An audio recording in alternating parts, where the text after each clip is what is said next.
Good morning, good afternoon, and good evening, and thanks for stopping by. Our dedicated team will guide you through with the latest updates and theories at Starbase, Texas.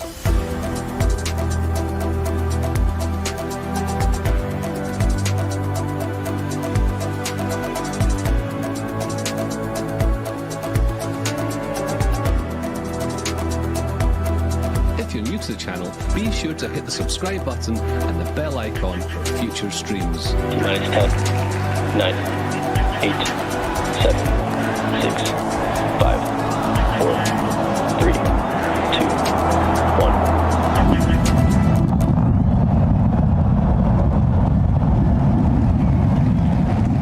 We have liftoff.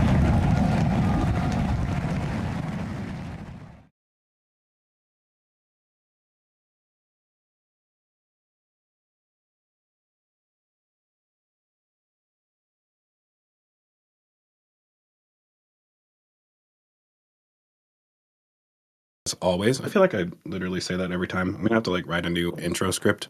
But happy to be here with y'all today. We have Alex joining us. Thank you, Alex, for being here. Hello, hello. And on that note, I'm going to leave it at this. Well, that was weird. Well, you know, I feel I have my own. It's going to be an exciting show script that half the time don't sound very excited. So, True. Also joining us today is Todd. Todd, thanks for being here. Yeah, thanks for having me. I love these. It's always a lot of fun and can't wait to get into it. Yeah, there's man, I mean, I feel like every week is just something new, which has kind of been that way for a while now, or I really since the beginning of time, I guess, out here, but sometimes more than others, and I think we have quite a bit today, a lot of speculation that we're going to have to get into, and probably ask for some assistance from the audience as well, too, because there's some confusing things going on here, and we'd probably like to hear y'all's opinions on it, specifically over at Masseys, which is obviously where we're going to start the show at. So yeah, as most of y'all know, Masseys is nearing completion as far as the everything that had to be fixed with the static fire test stand, the methane tank farm, all of that.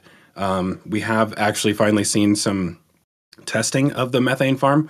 I think within the last few days, we've seen not only the flare stack venting, or not venting, but, you know, seeing gas coming out of that flare stack, And then just more venting from the farm as well too, which is a sign that it's finally back activated right now. So I think it's probably safe to assume that they're finished with the GSE part of all of this. So obviously we're still waiting on Ship 39 to come out for cryo testing, but we have 39.1 out here doing its own cryo testing. So it still looks like we're a little ways out from seeing the first V3 ship out here. And honestly, actually, I didn't realize that they weren't finished building Ship 39 until this morning. So we'll actually get into that here in a few minutes. So let's go ahead and start with today's mystery. Some of you, if you're in Starship Gazer's Discord server, will have seen this component that was arrived this week.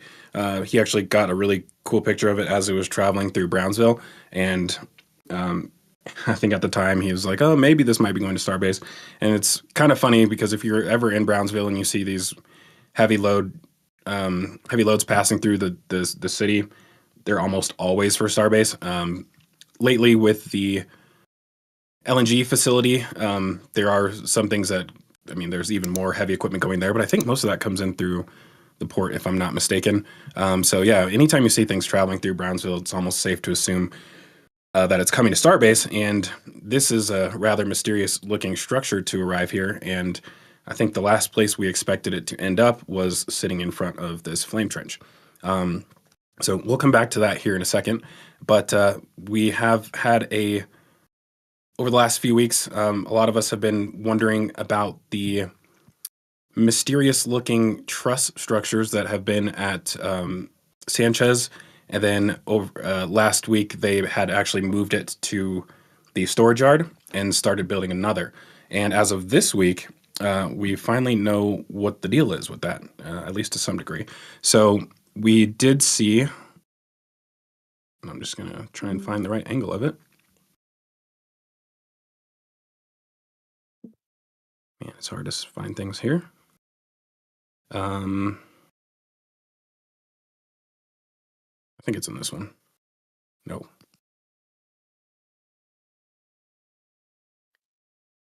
I don't know where it went. It's like down at the bottom right? Yeah. So many pictures at Masseys, Yeah. it's hard to find. Okay, there we go. Yeah, so we did see this thing move to Masseys this week, which has finally cleared up a big question, because I think that, you know, there was some confusion on what exactly this is. And part of that was the fact that this was basically constructed on site, like as far as all the gusset plates for joining these beams together. And you know, initially some thought this might be related to like the roof of the Gigabay, which really would not have made sense because of the fact that it's just like way too early. We probably won't see that roof installed for at least another 9 months or so, maybe sooner. But yeah, so there was some confusion on what this is. Is it like a breakover structure? But now that it's been moved here, that kind of narrows things down a little bit. And at the same time, we got some interesting views of the base of the static fire trench, which kind of just put all the pieces together for us. So you can see at the bottom of the static fire stand, there's these gusset plates that they've attached basically to the pedestals, and they're on both sides. And so this are basically identical to the ones on the actual truss section. And then we do have these two components down here, which was rather easy to figure out that these go in that location, given that they're already in, they're, you know, basically waiting to be installed. So as of yesterday, they actually did install these two pieces, which kind of helped us figure some stuff out. I think I feel like I kind of assumed that these were going to go in that position before they were actually installed, but this helped confirm that for us. So you can see down here, they actually installed those on both sides. I think this is Travis Sorensen on X who posted this, and then shortly after, Caesar G from NSF got another image from a different angle, allowing us to see both of those beams right in this spot. So even before they installed this, I was kind of working on figuring out what exactly is going on here based on what we see at Sanchez. And I'm going to actually quickly show the one at Sanchez as well, too, because we haven't seen that one since they started constructing it, I don't think.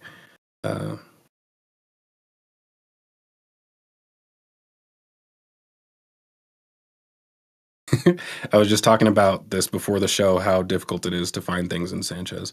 Okay, there we go. So this is the second, or I guess second and third and fourth sections of the truss.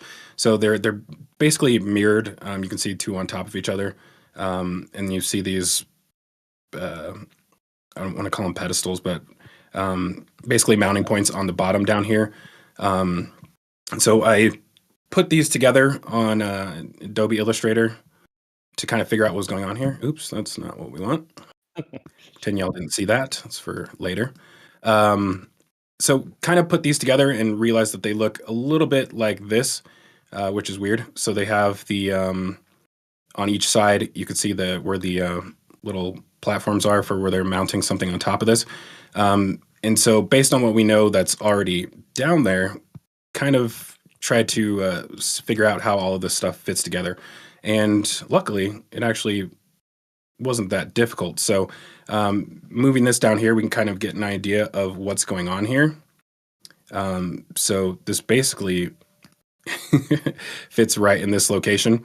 And we also have some other components that go with these. So you'll have this on both sides. And then you have these cross beams in the parking lot over here.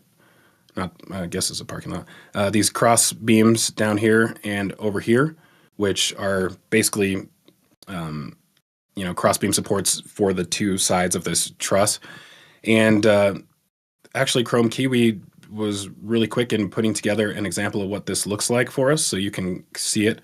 I guess one thing I forgot to mention is that being in this orientation, those two pedestals on the top are clearly meant for that platform that we were talking about on the far side of the trench. So, in a roundabout way, this is what it looks like. The question, I guess, that we're going to be speculating on today is what's the purpose for this?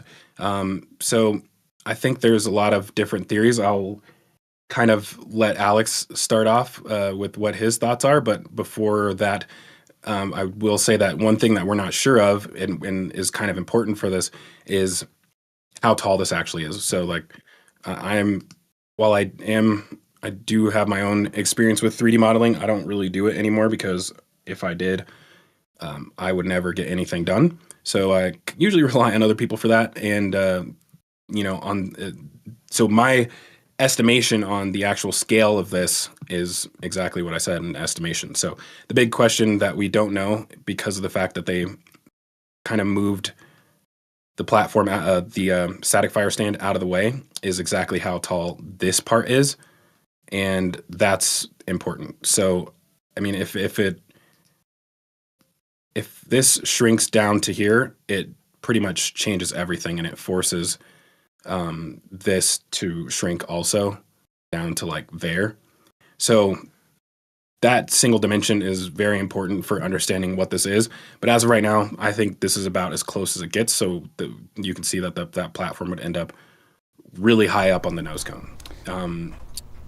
So Zach, I usually don't butt in, but Crane Man in the chat had something to ask real quick. He was wondering, are the square bottom plates on the frame the same size as the square plates on the structure at the end of the trench? No. Okay. Yeah, so this, like I showed in Chrome Kiwi's render, it sits on top of this. So these the dimensions of this is about the same as the width of that platform. So it's kind of obvious that it's going to go on top of this. And another kind of just to add to this, the reason we know that it's in this orientation is because simply if this was going to be on ground level, because you would naturally think that these are the feet that will go on the ground, but if that was the case, they would have constructed these sections first because they need to be installed first, and these ones would be at Sanchez or Masseys while the other one is still being constructed here. So it's makes it pretty clear the order of how these are going to be installed. And so yeah, this is the same width as the platform. Cool. I just wanted to ask that now because I figured if I waited 30 minutes or so, we were going to lose the context. You're fine. Yeah, Yeah, that question for those squares that he's talking about, I'll go ahead and show it and then let Alex kind of get into what he thinks is going on with this, because those squares are, I suppose, the important part of this whole thing, because that is going to answer what is going on here. So these are the squares in question. There's 4 of them right here. So clearly something is going to mount onto these. And Alex, what are your thoughts on this? I'm with you trying to get the final height because that'll help a lot. That cross member looks like it's just about above the height of the first level of the gantry's handrail. Yeah, and that was a problem for me because Ryan hasn't modeled the new gantry, and I'm not sure if it's at the same height. I'm assuming it probably is, and so I kind of, if they had have left the static fire stand, it would have been easier. I wouldn't have to rely on this the older gantry, and I wasn't about to ask Ryan to make a whole new gantry just for this. But Yeah, and the major dimensions of the triangles, I think, are just around 35 feet. But again, it's a couple feet one way or another will completely change the dynamic. let me add to that really quickly though before you continue. So BJ actually did manage to pull an estimation for the dimensions on this, and he, basically from top to bottom it was about 54 meters, I want to say. So lining that up with the ship, how tall is the V? Wait, is this? Oh wow! Wow, Ryan. I just now realized Ryan gave me a V2 ship. I don't know why he did that.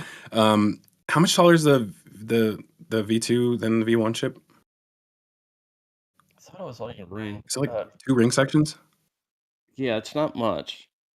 Todd? Okay, so then maybe hold on, I'm just gonna look this up really quick because because I have from where the 2 trusses meet, it's being 140 feet from that to the work platform,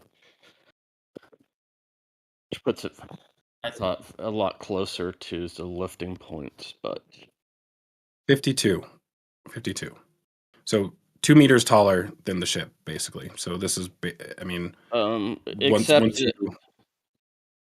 except that's too high because the bottom joint that you have is supposed to be at the leg. No, I just moved this up to show that this is about 2 meters taller than the ship. So 54 meters versus 52 on the ship. So I feel like this is relatively accurate of where it's going to line up, if we can trust BJ's dimensions. Which I have 42. I have 42 meters from the cross member to the top platform. Yeah, from there, from the bottom there, the L up to the this top. one. Yeah, I have 42 meters. So I have it landing right around the flaps root. Which would be interesting. I guess the question at that point is, what do you think is going to go on top of this? And I guess, like I said, the where it lines up is important. But what are your thoughts on it? Potentially wrong answer is part of it. There's by the crane yard. There's that yokes are building, and I couldn't get it to line up, so I gave up on that. Where they're going to use it for either access for HLS or for their upper thrusters, or just lifting the ship off of the static fire stand, which seems weird, but the height seemed a little bit right for the upper lift points. Right. Sort of. Yeah, that's the weird part because number one, there's the handrail right here, which makes it seem like you're not going to be. This is not necessarily an access platform, or else you would probably expect there to be like a gap between the handrail here, so that you can actually walk out into the access way on the ship in the payload section, probably. But we don't see that, so I'm assuming. Obviously, another structure will probably hang off of that, like what that structure is. If it's a service platform, like we see in the megabays, or potentially a lifting type structure, so like another truss coming off of this, where you would have some sort of crane attached. I think one of the theories that some people have suggested, it just naturally looks like a breakover structure. Where did it go? There we go. It naturally looks like a breakover structure, but with those gusset plates being welded down, there's no way this thing is going to actually be rotating at all. But theoretically, you could. Okay, sorry. Let me take that back. My problem with a breakover structure is that, if let's say this thing is interacting with the flaps here and helping it be lowered down or rotated down, it would be in the wrong orientation. Yeah. Right, because the front's this way. So you unless they're transporting the ship belly down. Which I think they will be, just for the tile. Right, that does make sense, actually, now that I think about it, yeah. But the truss on this is completely in the wrong place, unless it is substantially taller than the vehicle. Yeah, I mean, it's odd to. I guess let me back up. Like I personally will just say that I don't believe, and I've told Alex this, I've told a few people this, I don't believe in the whole, horizontal transportation thing. And I've kind of felt that way since the idea was first mentioned about transporting ships to KSC. In my opinion, I don't think it's necessary to do that. And one of the biggest reasons I feel that way is, if you just look at New Glenn, which is significantly larger than Falcon 9, they were able to transport that vertically back to KSC just by bolting it to the deck. So I feel like as long as you weld the transport stand down to the deck of the barge, whether it's a ship or booster, I feel like it doesn't need to be transported horizontally. And then the other part about that is, if you are going to lay it down horizontally, I don't think you would do that at Masseys nor at the build site. I feel like that would happen at the port, because you can't moving this around corners, specifically.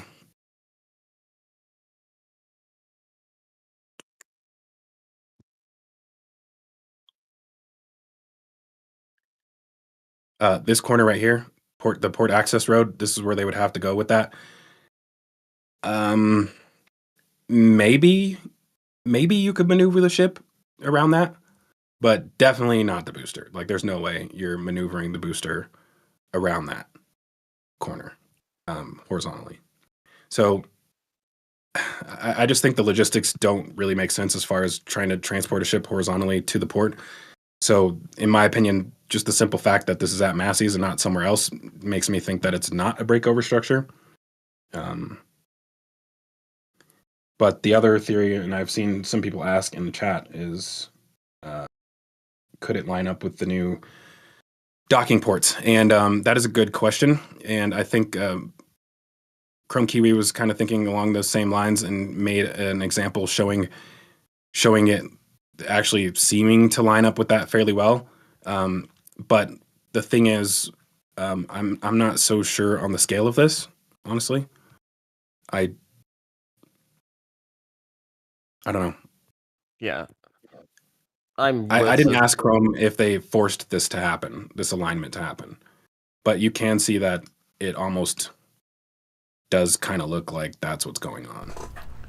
Yeah. We have a $9.99 super chat from Taggart Mayfield asking if it was a breakover, could they load a ship onto the water at Masseys? Which is what we're talking about. Now, that river would have to be dredged and... Yeah, I was going to say not without major infrastructure work. And Iman Vidali with a $5 super chat asking, could it be a Starlink loading gantry? Not likely. I'm with it's a wraparound platform like they have in the Megabays. Yeah, I couldn't see them loading Starlinks out in the open like that for no reason. No. You're conflating two different use scenarios. Right.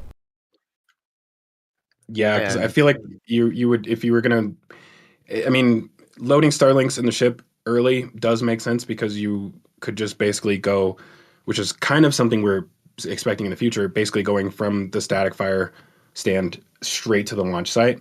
But at that point, you might as well just load them in the Megabay before it ever gets out here. So exactly, without all the dust and debris and. Yeah, the Pez loader also wouldn't fit through this gap either, so I don't think that would work. Yeah, transferring this to a clean room type environment to dock with a ship for loading. So let's say, I guess just expanding on this idea, what would you actually be getting out of this? I don't understand that part. Like the only thing I could see is access work platforms or HLS and the landing thrusters. Assuming it's this height. If it's taller than that, then back to what reason do they have to need such a large work surface this high up the vehicle at the test stand? Right. I mean, at that point, it almost seems similar to like the platform below the ship to access the engines. Right. It kind of seems similar to that, but for those HLS engines. But the thing I don't like about that is I'm assuming eventually when they do test HLS here that they will static fire test the thrusters. And I don't like the position of this if they're doing something like that. No, and that gets back to is if that work platform moves up and down, that it could be above the engines plumes. Yeah, like if you're saying the platform above the plume. Yeah, that'd be on a bit of an elevator mechanism, but now it's a lot of mass on the structure, and I mean with that truss you could counterweight it a bit so that to maintain that load path as vertical as possible. But yeah, somebody in chat actually just made a cool suggestion. Maybe it's a pressure test for tanker starships. Like maybe they'll be testing the ports up there on tanker starships since they're supposed to be coming in the next year. Well, so I guess just for my own understanding, the propellant transfer, like these are only just for actually docking the ships together, and I don't think there's any actual propellant transfer going through these. Like, isn't it all through the QD? Yeah, or there's a secondary QD. Yeah, these are just merely hard locks. Right. And with that said, I just don't think like testing the docking mechanism, like just building this entire structure just for one time to, connect something to this doesn't seem right to me. Yeah. I'm seeing a lot of other comments about something to do with COPV testing. I can't think of what they would do that they'd need a structure on one side, but you guys, anything come to mind that for something testing like that? COPVs, they could do at ground level. And the weird thing is, this being sort of a test fixture, it's not that rigid. Yeah, right. Totally. Because if you're looking, and especially we'll get to in a little bit, there's some other structures on the ground. The sheer bulk that you have so that you don't get deflection during those tests. Yeah, that'd be kind of hard with.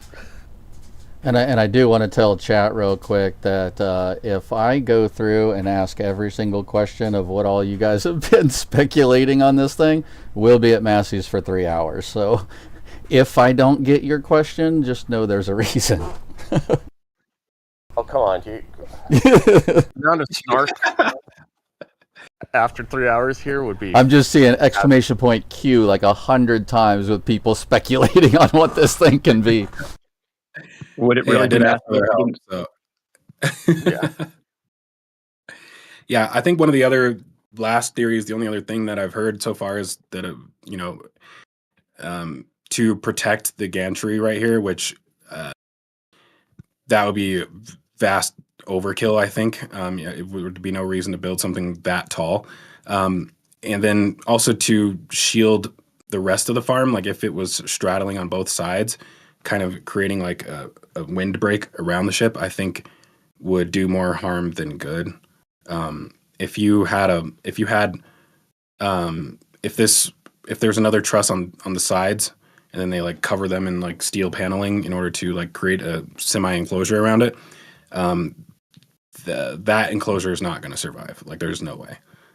So you'd end up with this whole thing falling over into the trench or into the tank farm possibly. Most likely in the trench, though. And I personally think that this is not related to protection. Yeah.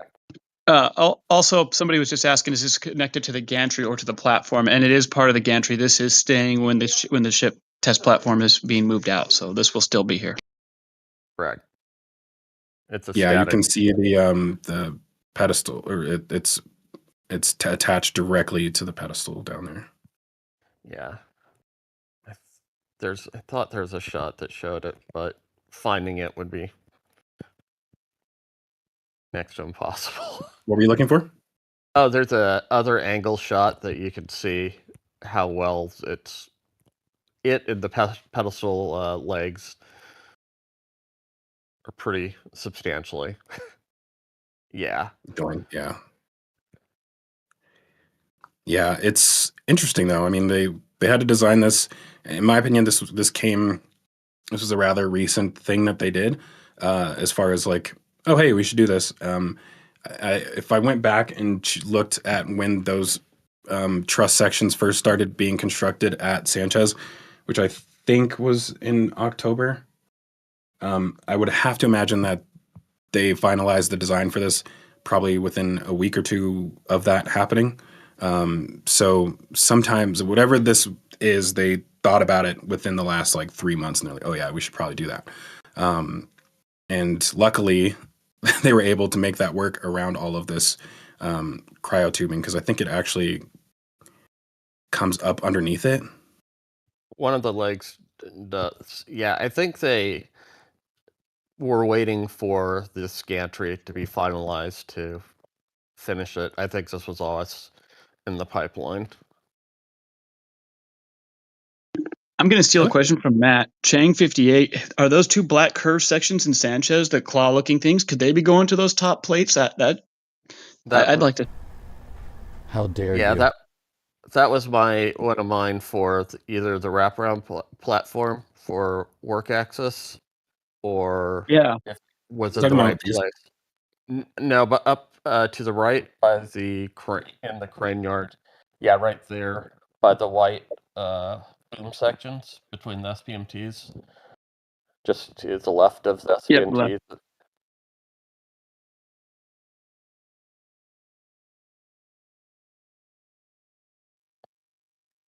Yeah. The black. Yeah. Yeah, I'm not seeing where. I like the idea, and those are pretty bulky too. Now I think about it. Because I'm assuming the big triangle diamond sort of faceted protrusions where some hydraulics or lifting mechanisms would be. But it doesn't. I can't work the geometry because the back of those look like they have a large welding surface, and yeah.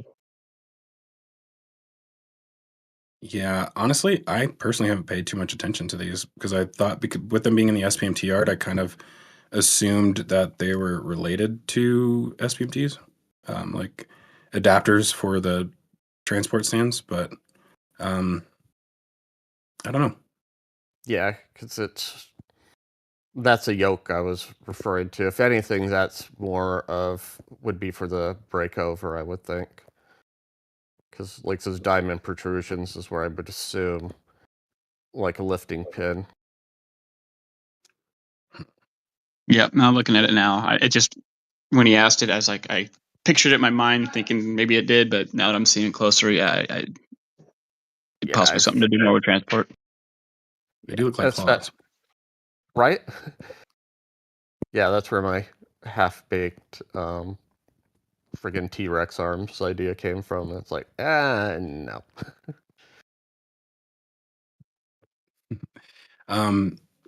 So I guess we'll if we have time, we'll come back to this. There are still a lot of other things I guess we should cover at Sanchez, Masseys. There another mystery situation going on back here. If I can find the correct angle of it. Just when I started to think Masseys was starting to slow down with the GSC getting all figured out and looks like they're buttoning it up, it's just this week, not even closer, just getting going.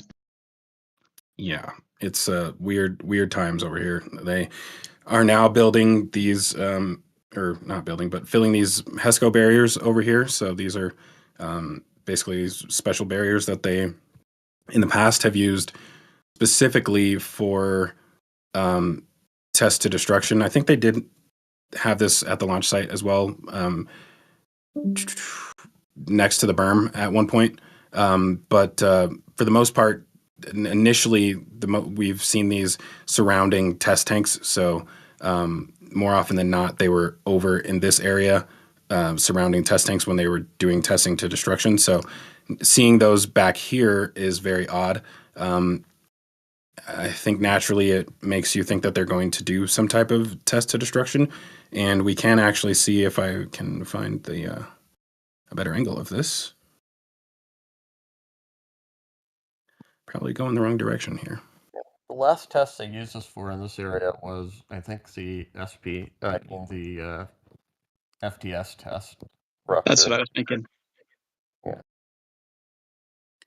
Yeah, interestingly, you can see that they've got this pipe running over to here. So it goes underneath the barrier, and then I think so there's two separate pipes. There's one that comes right here and goes all the way over to the bunker, and I'm pretty sure that's just a pneumatic line. For opening and closing valves.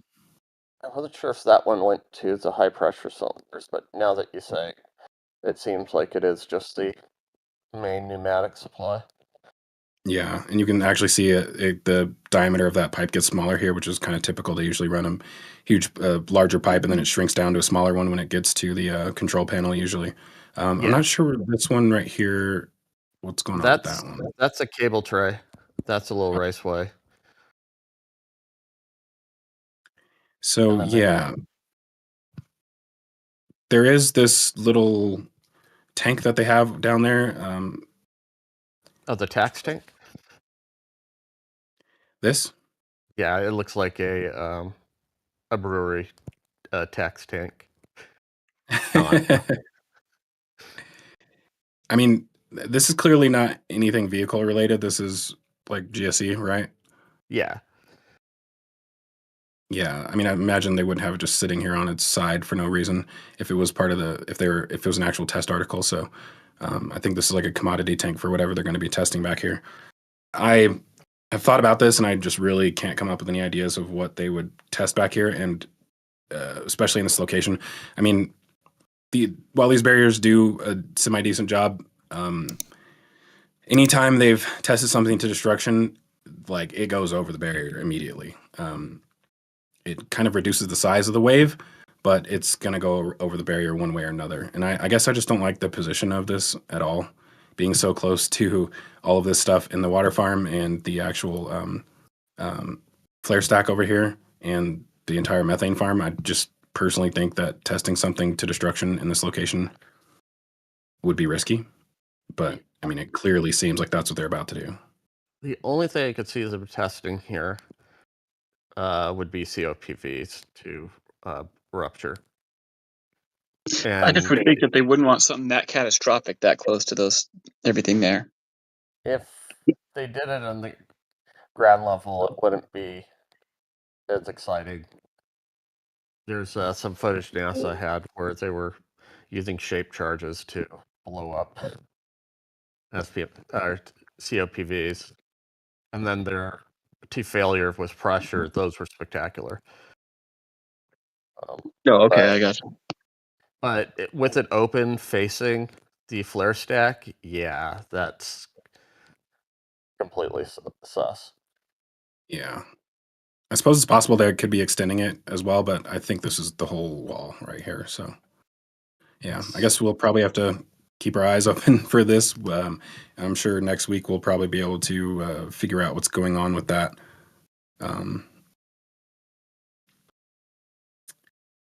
So I won't spend too much on it. Maybe the guys in the boat will give us a midweek idea of what's going on there when they go cruising by next time. Right. I guess moving on to what should I go to next? The methane tank farm. I don't think there's really much to talk about there because it's. I mean, like I said, it's finished and, close to being finished. I think it's probably pretty much finished. I don't see too much equipment down here still being installed. I'm pretty positive they're done with this. Yeah, it looked like they're blowing out the lines earlier this week. Yeah, I was going to say. So that's good to go.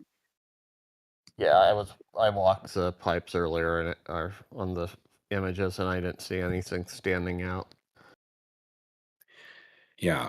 On the other hand, the cryo station for the booster is in need of repair. So I think most of it is probably pretty good. It's mostly just the walkway and probably the hydraulics that are damaged on this right now. You can actually see this guy in here working on I think the hydraulic pump is in here because this is the accumulator. So I think there's a pump under here. And the reservoir as well, I believe. The gold item behind that's a main electric pump. Yeah. Motor. So they're fixing all that. And then you can still see, I think there's a better angle that shows it, but there's the COPV that went through the walkway right here.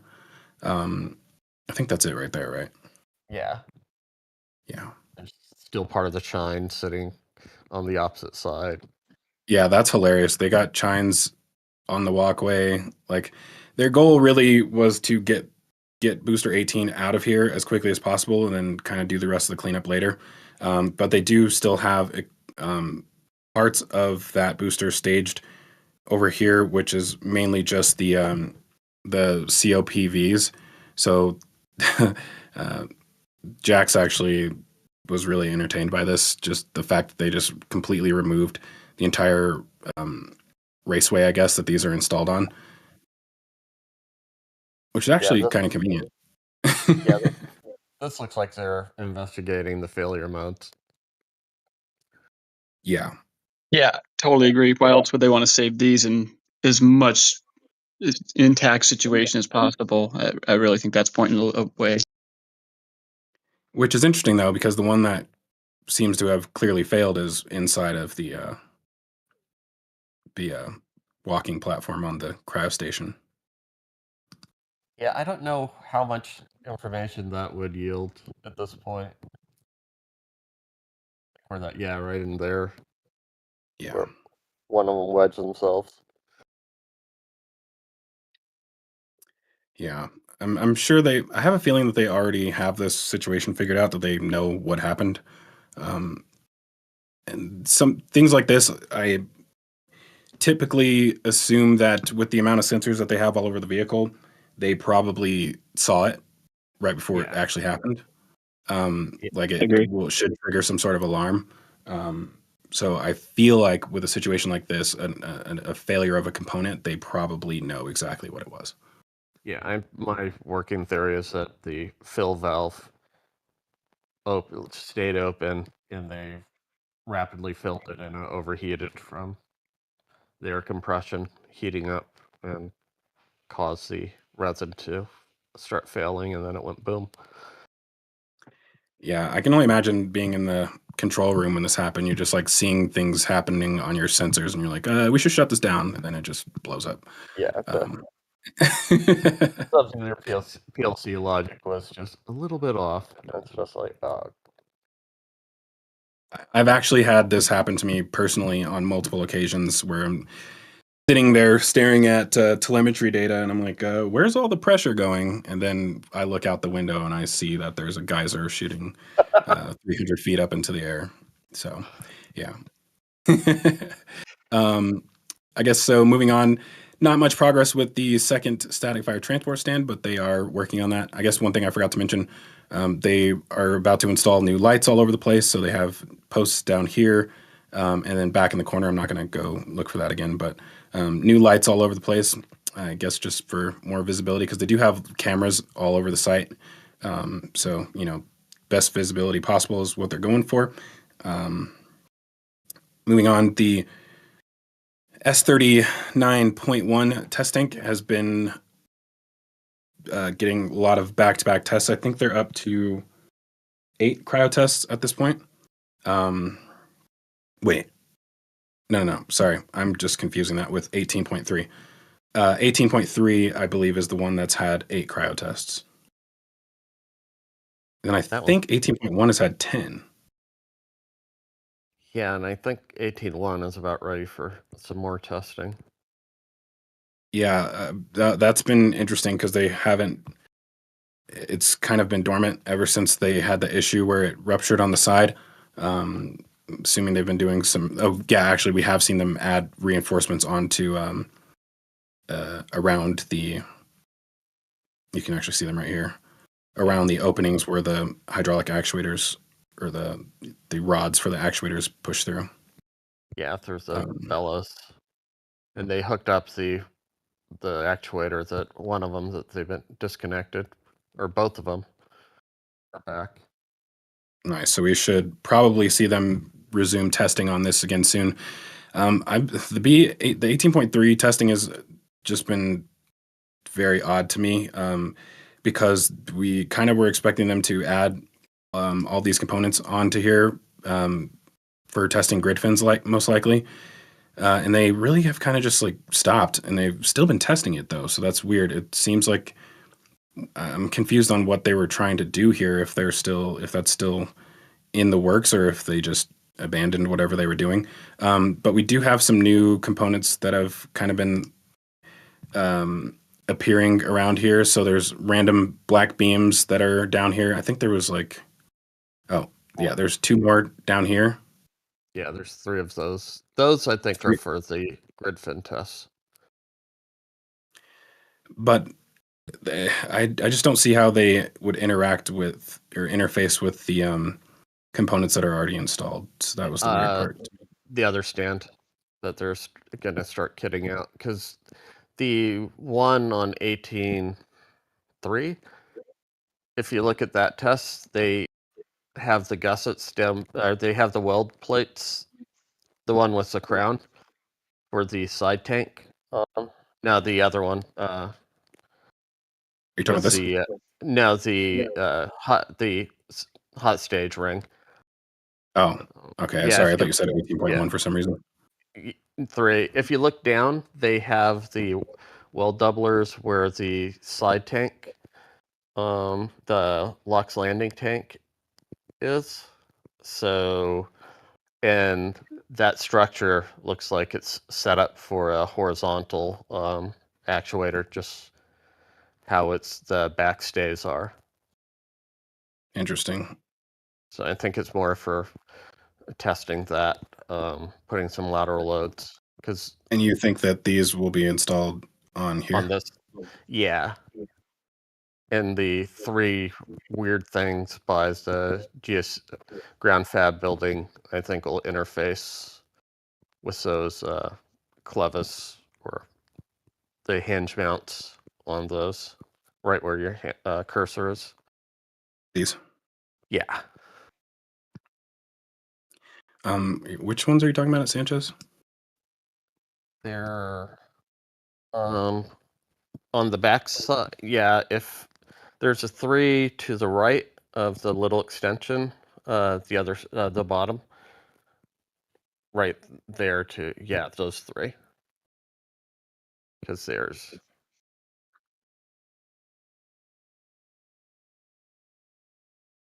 an underside mounting point as well. Yeah. I originally was like, maybe those are for a new wiffle tree, but... So you're saying these right here? Yeah. I wish this would just go back to the same image I just left when I switch. Right? So I don't have to like re-find it. I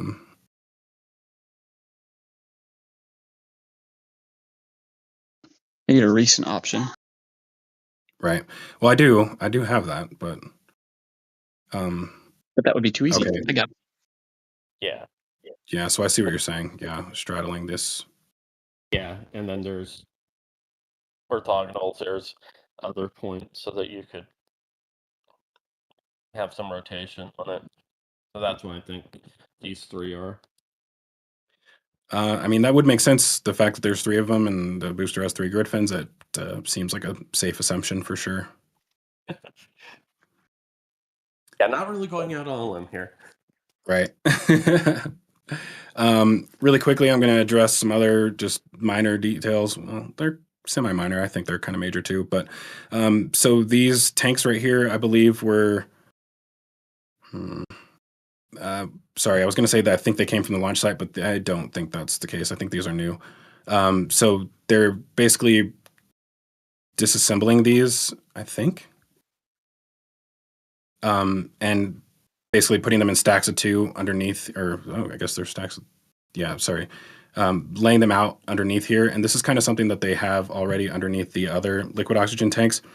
And I believe... I'm going to have to look into this deeper. It's hard to know because you can't really see under the tanks, but I think these may be helium.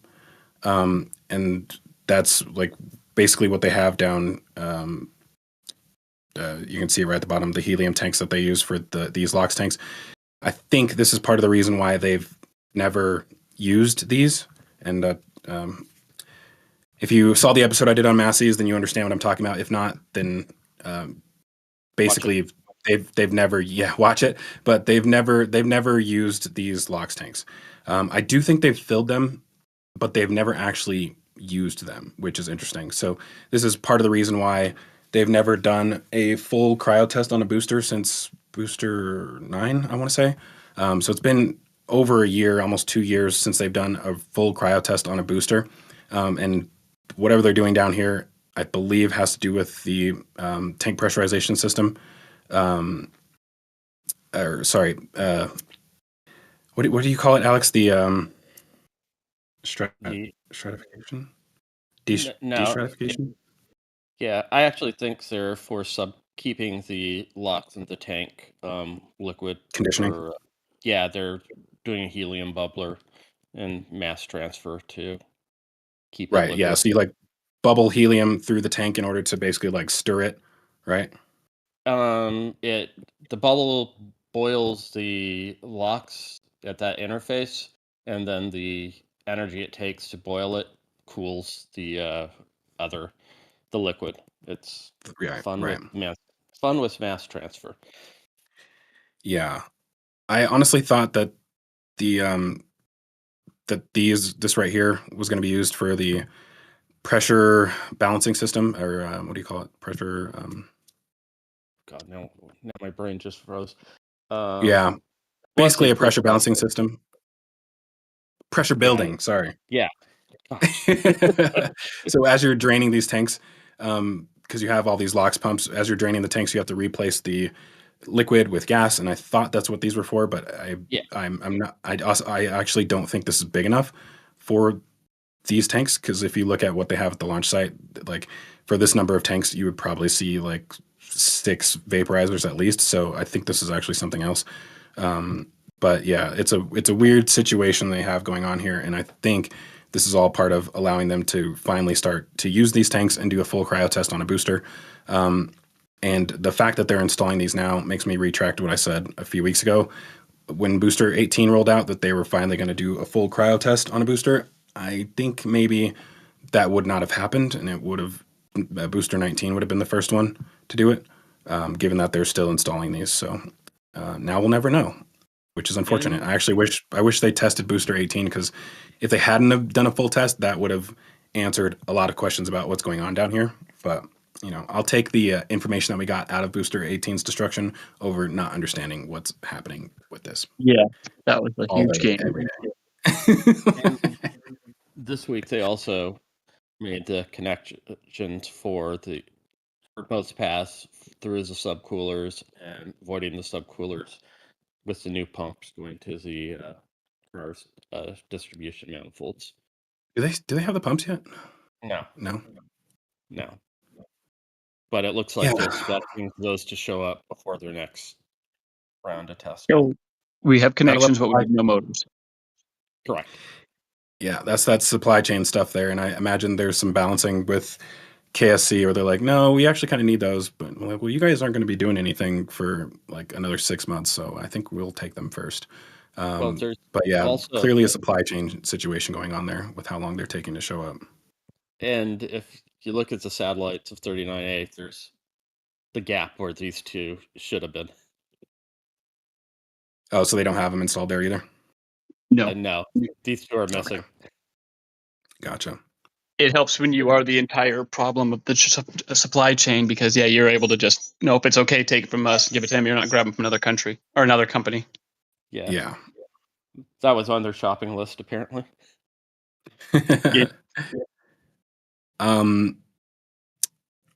Moving on, they also are still working on the cap right here. They installed the like an access platform around this, I believe, in between now and the last flyover. I'm not sure if I think they still have other things to do to this, because I believe they'll probably put this gas manifold around the top of it, more than likely, because there is a port on the top of this. I can't tell if that's just a sensor or if there's an actual port similar to the one that's on this that they may need to interact with. So yeah, I believe this will probably be used on 18.3, or hopefully, because I would really like to see a structural qualification test on the hot stage ring. That's like almost more important than the aft section, in my opinion. I haven't been able to see. Granted, didn't really look if they finish putting on the clevises for the lower hydraulics on that stand yet. On the stand? Yeah, they were on the old can. They're down here. There's a bunch of clevis brackets down here that still need to be installed. So yeah. Huh? I never looked at the scrap pile. Oh yeah. Anyways, what else at Masseys? Let's see. I feel like that's probably it. I mean, there's a deluge bending jig, but that's kind of pointless. Wait, what? Template. Over by the new bunker. Just the at the front of Masseys. Let me go to that in 1 second, because I forgot just to mention this really quick, that they did pour the concrete on the little wing coming off of this, and then they're also doing something more concrete down here, which is weird. All has to do with like putting basically an enclosure around all these pipes. So weird the way that they're doing that, but either way, should probably expect to see these fully enclosed at some point. And if you look carefully, there's starter bars in between them. If you zoom in right there. Rebar? Yep. Yeah, I think they didn't put these in just for ease of installing the pipeway. Having a bunch of rebar sticking out in the way would have been less than ideal. Right.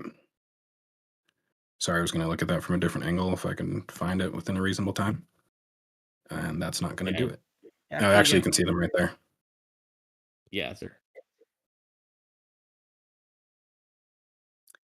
I don't like going from the steel to concrete.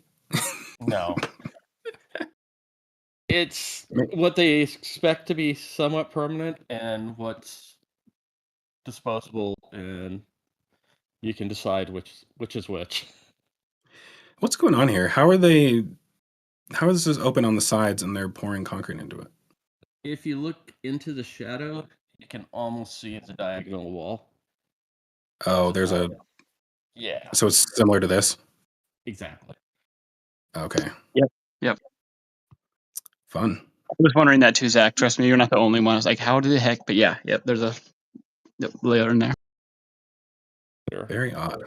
Very odd. And the ballerina on top.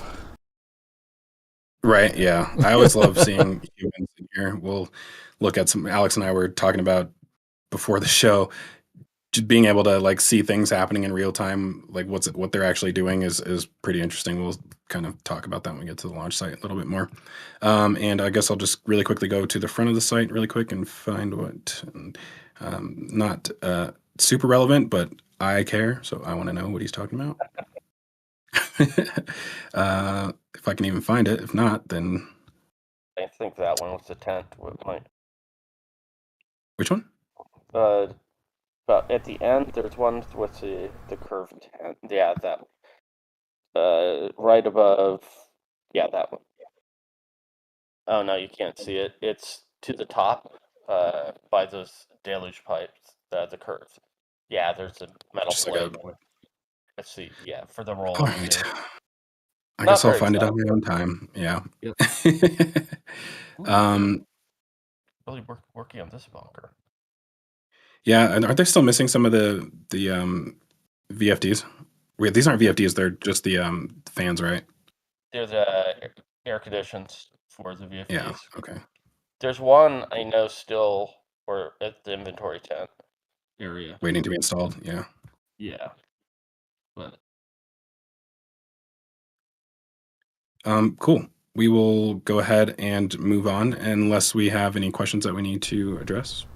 We do have a ton of questions, actually. A lot of them are the speculation, though. So I think I'll probably run through a lot of them and just like say what their speculation was real quick. Yeah, some were asking, do they line up to the docking ports? Could it be for in-flight fuel transfer tests? Let's see, what else? Here's an actual question from Christopher. He says, the pistons on hot stage are machined, not rolled. Can you explain the difference in how it would work structurally if they chose rolled instead or machined, and would there be a cost difference? Pistons on the hot stage? The truss. These? Yeah, they're machined rather than...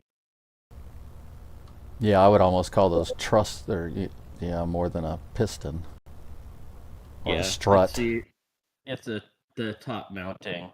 They believe they're referring to. Can you repeat the question? Yeah, it says the pistons on the hot stage are machined, not rolled, which we do know that's true.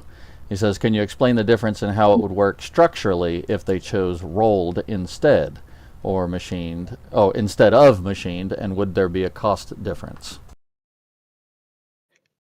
Definitely not. I, as much as I tend to answer questions like that, maybe not quite that deep, in my episodes, like I usually do not know that stuff off the top of my head and do a lot of research to figure it out. And this is one of those situations where I would have to do some research. Yeah, it's a bit of a difficult question.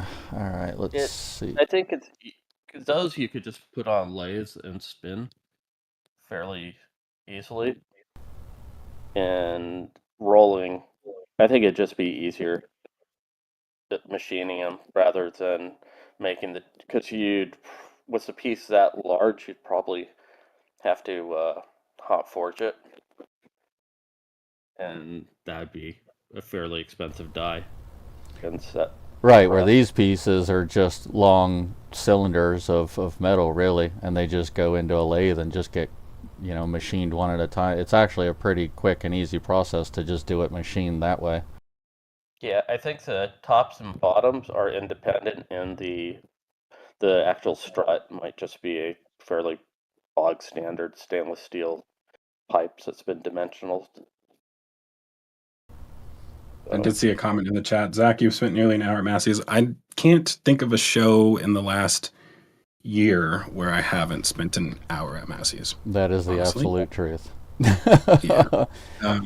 So some of the other speculations was maybe that structure is for V4, maybe it's for water spray, maybe it's for HLS. Let's see, where are they going to do static fires at Florida? They don't have a specific testing facility there. Great question. And that's part of the reason why there is why the speculation of a breakover even exists, because it makes, other than the whole not being able to transport it horizontally on the highway thing, it makes sense to do it right after static firing, because you would construct it here, cryo test it, add engines, static fire test it, and then send it to Florida so that it's basically ready to fly as it goes down there. So to some degree, it does make sense for this to be the last stop before Florida, but not if they're going to turn it horizontal. Right, and along those same lines, another question is, aren't there height limitations for entry into the KSC by ship that would prevent it from being transported upright? It didn't stop New Glenn, so I don't think so. Right. It's not like they're passing over under a electrical utilities and stuff like that. Or a bridge over the waterway. Yeah. For perspective, the really large container ships, from waterline to the top of the containers is nearly, I think, 60 meters. So if they want to transport it vertical, there's a lot of naval engineering. It's a very doable. Yeah, and the width of the barges would give them enough, probably, stability without getting too crazy with keels. Yeah, and that's basically everything. I did want to touch on our gifted memberships and super chats and stuff real quick. We got a $13 PayPal from Wilbo Baggins. Methane Man gifted 5 memberships. Todd gave 1 gifted membership, redid his membership for his 38th month in a row, and sent a $10 super chat, so he's just crushing it this week. And then our very own Mauricio sent 10 gifted memberships. Daniel Hogbin sent 5 gifted memberships. Brian Aries with a $1.99 super chat. All for One gave 1 gifted membership. And Yazada gave a $5 super chat, as well as Astro Joe with a $5 super chat. So, yeah, thank you everybody for that. We really appreciate it. And with that, we are clear. Cool. You all heard that, right? Matt said nice things about me. Yes. Butter. Wait a minute. Can we rewind the tape? Alrighty. Well, moving over to Sanchez. We'll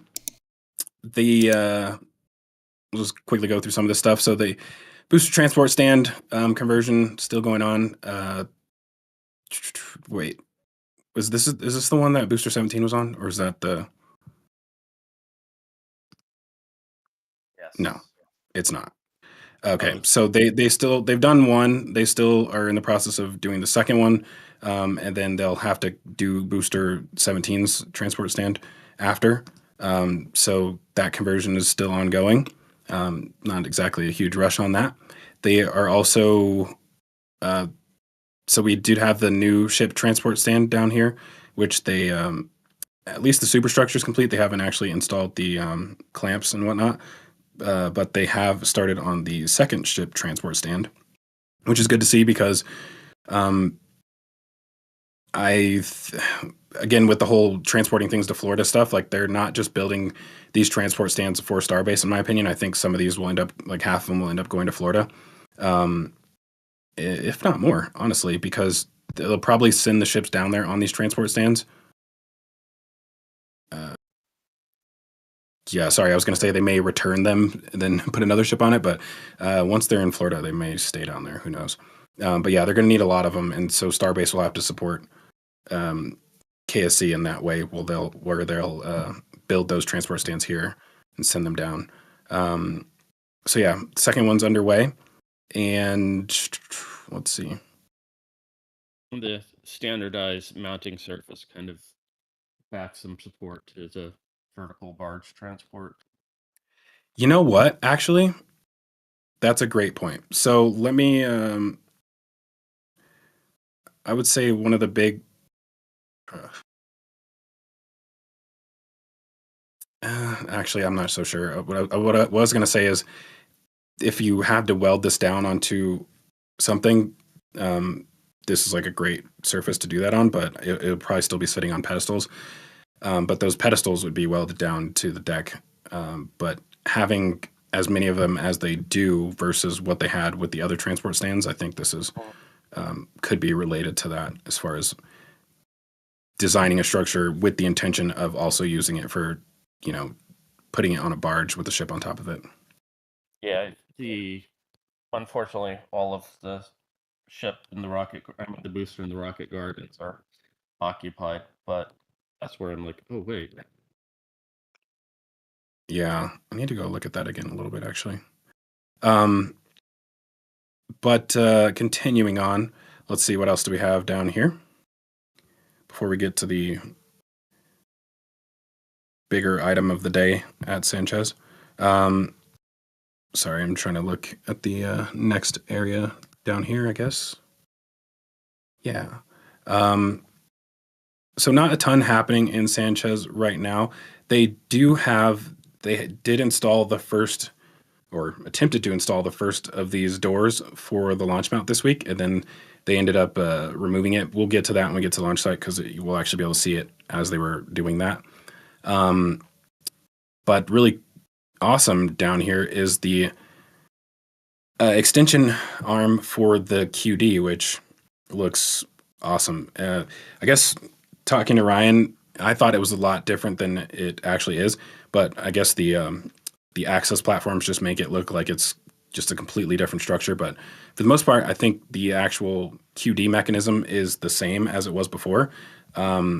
As far as how it's going to extend outwards, we were kind of thinking maybe it wouldn't need to do the same motion because they'll install it at the right height instead of having to adjust for a taller QD point, if that makes sense.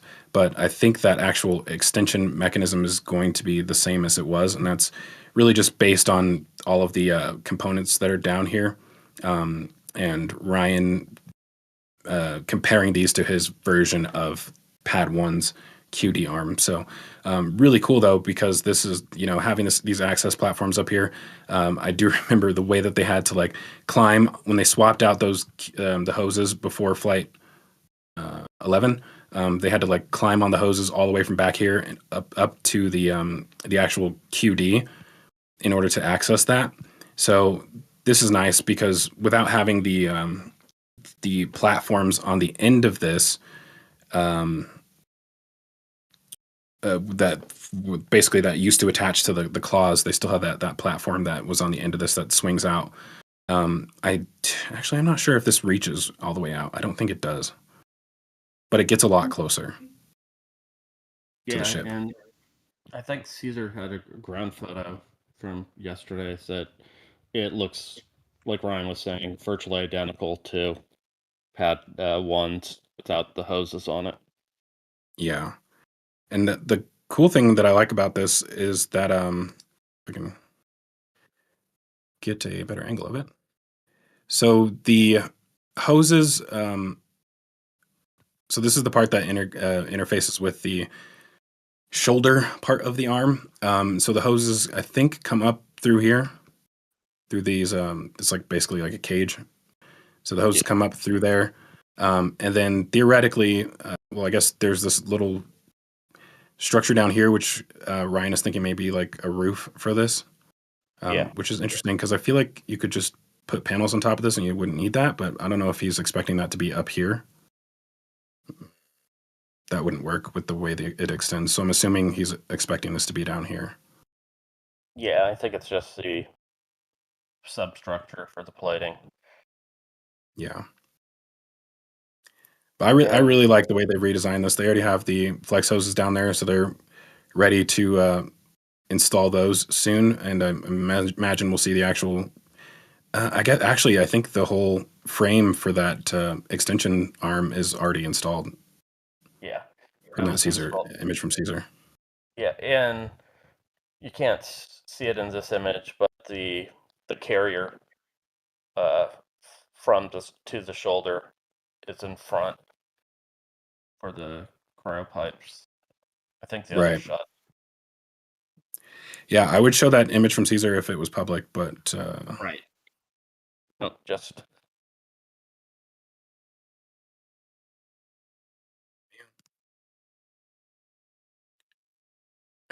I really feel like I should be able to see this thing. Okay.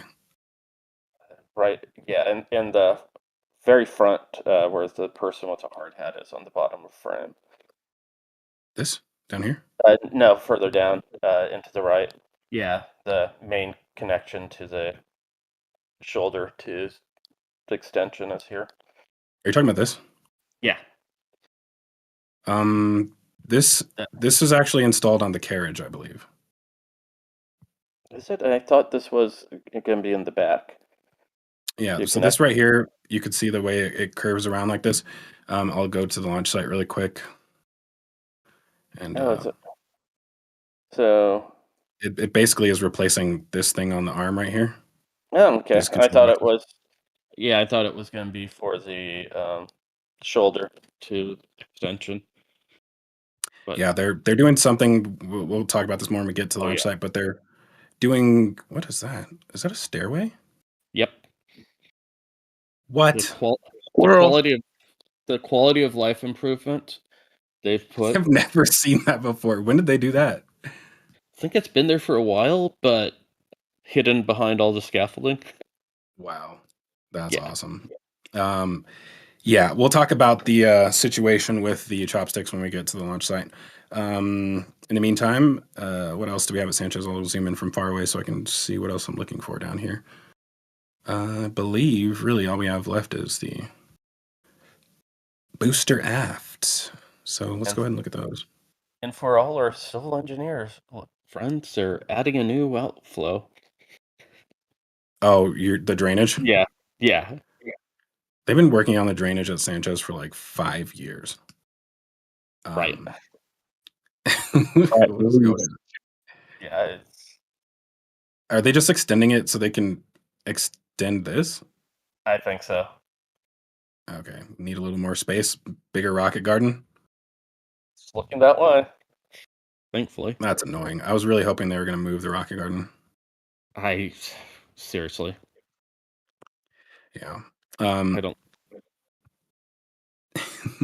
Well, that leads to Gigabay, where it would make a lot more sense for them to move the rocket garden to the front of the property, but we'll get to that. Image of the year, maybe. Comparing V2, I mean, this is a shot that we never, ever, ever thought we were going to get. SpaceX's worst nightmare, possibly, unfortunately. But absolutely amazing being able to see the progression between these two. And yeah, it's insane. Being able to see the inside of the transfer tube at the bottom, basically the methane sump, was what we were really hoping for. And I'm glad Mauricio was able to get up there when he did, because there's a chance that had he waited a few more days, we wouldn't ever have been able to see this. I'm actually surprised that it's not covered because they actually have a cover right here. I don't know if that bladder actually was a cover or for displacement. Because it's an inflatable bag. Really? Yeah, you can see the feed line running up. Yeah. Whoa. Yeah, it's a big bladder. Yeah, I agree, Zach. Oh, that's yeah. Okay. I'm not gonna go too deep into that right now. No. Yeah, that's crazy. Anyways, so what's interesting on the inside of this, you can see the filters for the outer 20 engines are extremely tightly packed, which is pretty cool. Then you can see below those are the filters for the inner ring of 10, and I'm guessing in the middle down here. Well, I'm actually not sure. I'm not sure where the ones for the 3 middle engines are because this is your methane fill line right here from the QD, I think. And so it goes down to the bottom of the tank, and I'm assuming it wouldn't go straight down onto the inlets for the 3 center engines, so they may be tucked underneath these, like down in this area. So really cool and crazy, just the way that all of this is in there. And I think, I can't tell if these are only filters or if there's valves on these as well. But there's valves. So okay. Pre-valves. Yeah, you can see also the little Starship Gazer had a ground shot where you could see the lines penetrating. Oh, okay. I didn't see that one. Yeah, that's a lot of hardware in there. I can only imagine the process of installing all that was probably insanely time consuming. But that makes it all the more impressive that they got Booster 19's aft section out this morning, which I was actually supposed to wait to mention. But yeah, just the amount of work involved in this is easily the hardest part of the whole booster, without a doubt. But let alone the build time, imagine the engineering time. Oof. Yeah, I'm imagining that's all done in the factory. And this is one iteration for the last setup, so it's like they're going nuts.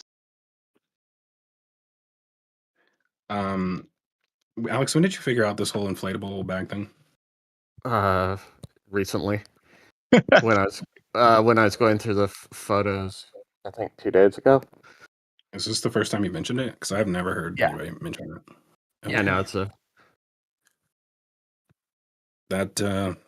that changes things in some ways. Right. Okay. Yeah. So, anyways, really cool. Like I said, being able to see this.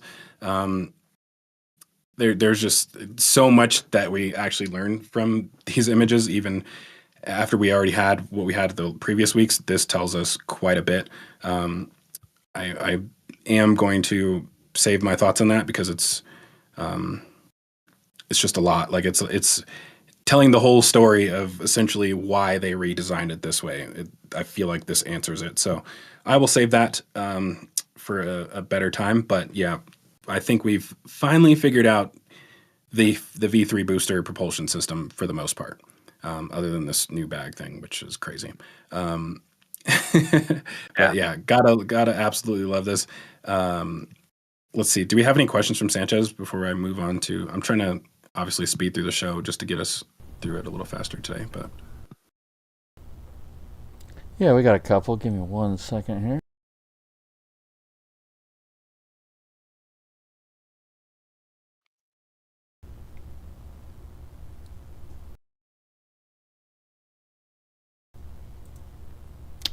Okay, so one that I got that just came in. When they raise the SQD to account for the taller boosters, do you think that they will raise it with the extension or take that off temporarily?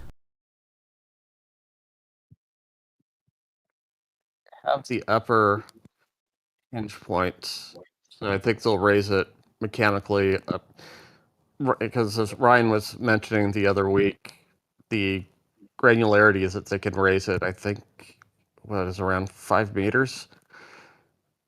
So, yeah, you have to account for quite a bit of movement from the extension on the ship QD before they raise it to the higher point.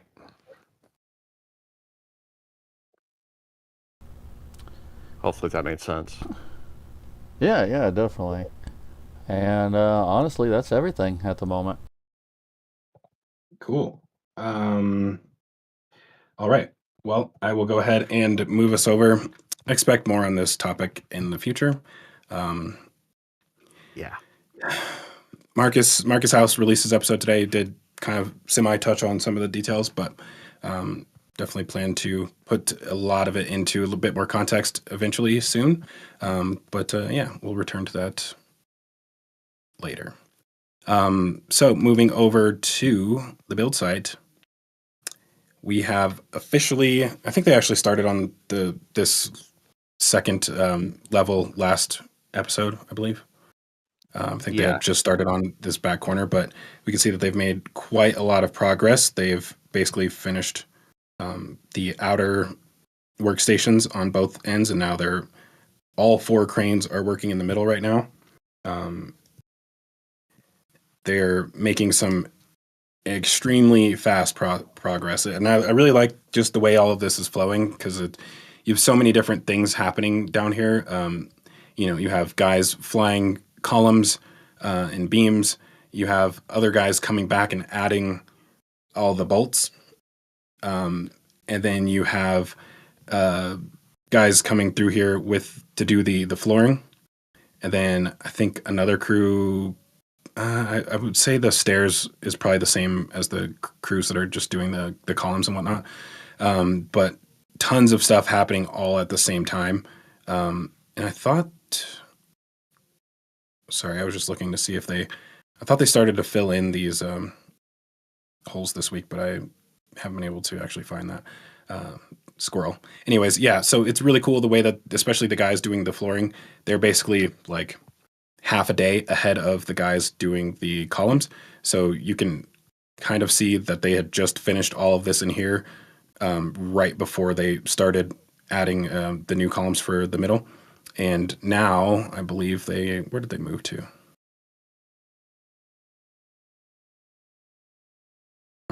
Over here. So yeah, you can see they started on the 3rd level right here. And then they'll move up to the top right here. And by the time they finish that, these cranes will be ready to come back and start the next level. So extremely, extremely fast, I would say. And definitely you can see how this would not have been able to be done the way they did the megabays, as far as like building it in sections in Sanchez and then transporting them over here. That just would not have worked, I don't think. Maybe. Actually, no. Yeah, it wouldn't have worked. But yeah, like I said, really, really fast progress. And one of the big differences here is that they are working, they're doing 24-hour ops.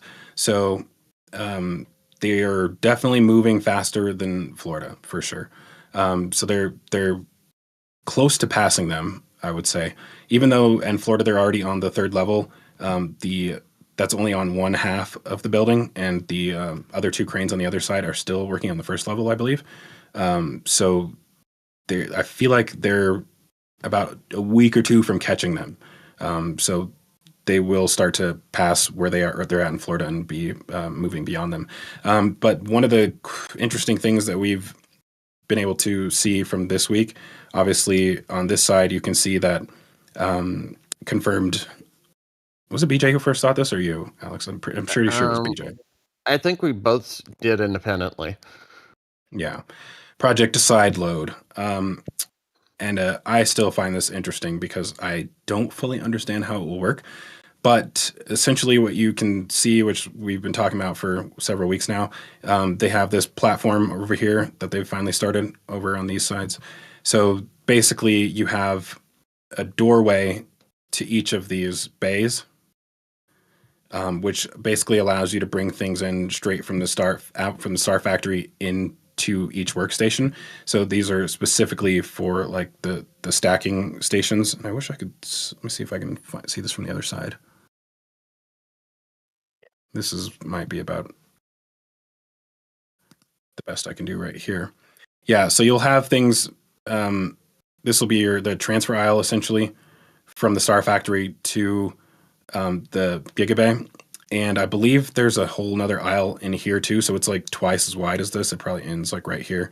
So they'll basically come out. Well, not necessarily come out because I believe the roof will probably join over between the two buildings, but they'll be able to come straight into here. The question how that works though is because it's like these.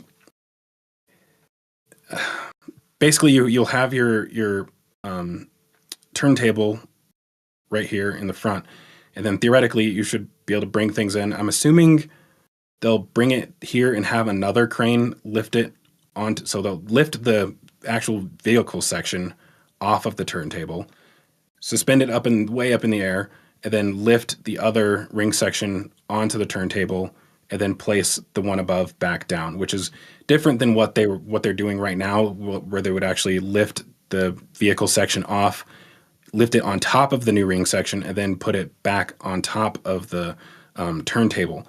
But with this platform here, that's not possible. So I'm assuming they're probably going to be changing that stacking operation. Instead of, double stacking, essentially, they'll have to use a separate crane to lift the new ring section onto the turntable, which I don't know if that's faster or not. I imagine it's probably not. But that's how they were doing it before, I think, right? Before they started the double stacking. Yeah, I'm assuming there'll be some sort of bridge crane, and the load spreader will be supported from the outside. So there'll be sort of annular space where the ring is hanging from, and then they could lower the other one and either connect it like they were doing previously, and then lift it and move the other transport sort of crane back across the rails, and then they could maintain sort of a similar workflow. If that made any sense.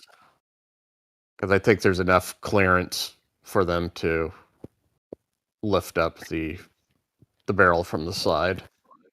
Oh my gosh. Sorry. I'm looking in the chat and I'm like, people are always talking about China, like China thanks you. I'm like, you guys don't understand that, like China does not need my help.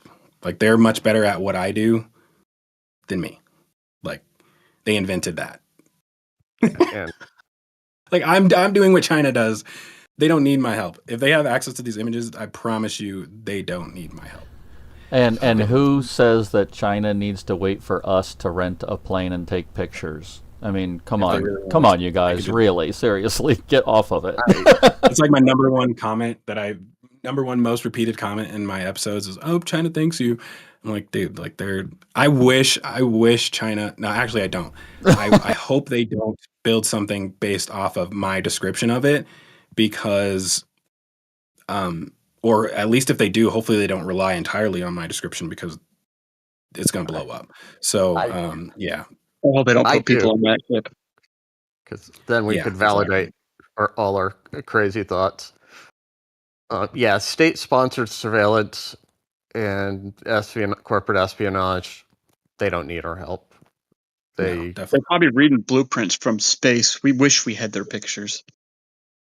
That actually is the point, though, is that they don't need my help because they probably have access to blueprints. Like that's how they get everything. They literally hack and get blueprints. So, Anyways, back to the doors. The other interesting thing related to those doors is that we can now see that there's also a doorway over here, which, I mean, yeah, we expected a doorway, but we didn't expect it to be this height.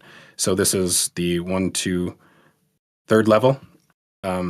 So it's one level shorter than on the sides, which is very interesting. I think most people were probably expecting a full-size door, simply because of the fact that if they double the Gigabay, you would expect things to be able to transfer from one side.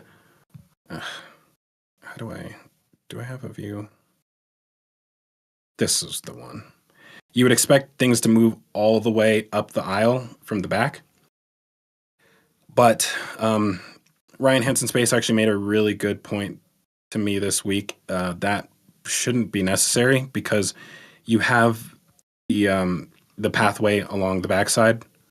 So there's no reason necessarily to like come all the way through the factory when you could just go out through the back. So smaller things, I imagine, like cranes, like mobile cranes. Like this door is literally only meant for probably cranes to drive through and nothing else. I highly doubt they'll probably even have like vehicle sections move through there because everything will come straight through the side. So I think this is probably just vehicle access, which is interesting. So that's on both sides. So you'll have big doors on this side, small doors on this side. And that actually does compromise the view of looking into the Mega Bay a little bit. And I know that's one of the questions in the chat, so I'll go ahead and just like address that. Like people have been asking, when will we lose the view to Mega Bay 2? I think it'll be a while. Like even with that door, we'll still be able to see probably up to about the height of where this door is open right now, and anything above that we won't be able to see, more than likely. But until they actually install that door, which I'd have to assume is not going to happen anytime soon, we won't completely lose that view. And Lab's truck is right here, so you can see that. Wait, I thought it was in front of this column. I guess it's behind it slightly. So he has that perfect view right into here, which I don't expect anything to interrupt that for quite a while, which is nice. We'll be able to at least see, the next three or four ships be assembled, and boosters as well. That's nice that they won't lose that view yet. There's really no reason to install that door anytime soon because they still are moving things in and out through the backside of these aisles, I believe. But yeah, lots of great progress on the Gigabay. I mean, I really just like it watching. I often like catch myself just watching them erect steel because there's just always something happening. And sometimes I have to just turn it off because it's just like really distracting. But yeah, you can see, I imagine they probably will start installing elevators soon. Do you think, Alex? They'll probably put construction elevators up the side. Yeah. Oh, okay. Yeah, and I'm really surprised we haven't seen that yet. Me too. And what'll be kind of fun for everybody this week or next week is they should have the first jacking up of the tower cranes. Yeah, I was going to mention that too. We've had sections showing up since yesterday, I believe. So yeah, that's going to be really fun to watch. Yeah, I thought we could see them down here. Are they outside of the...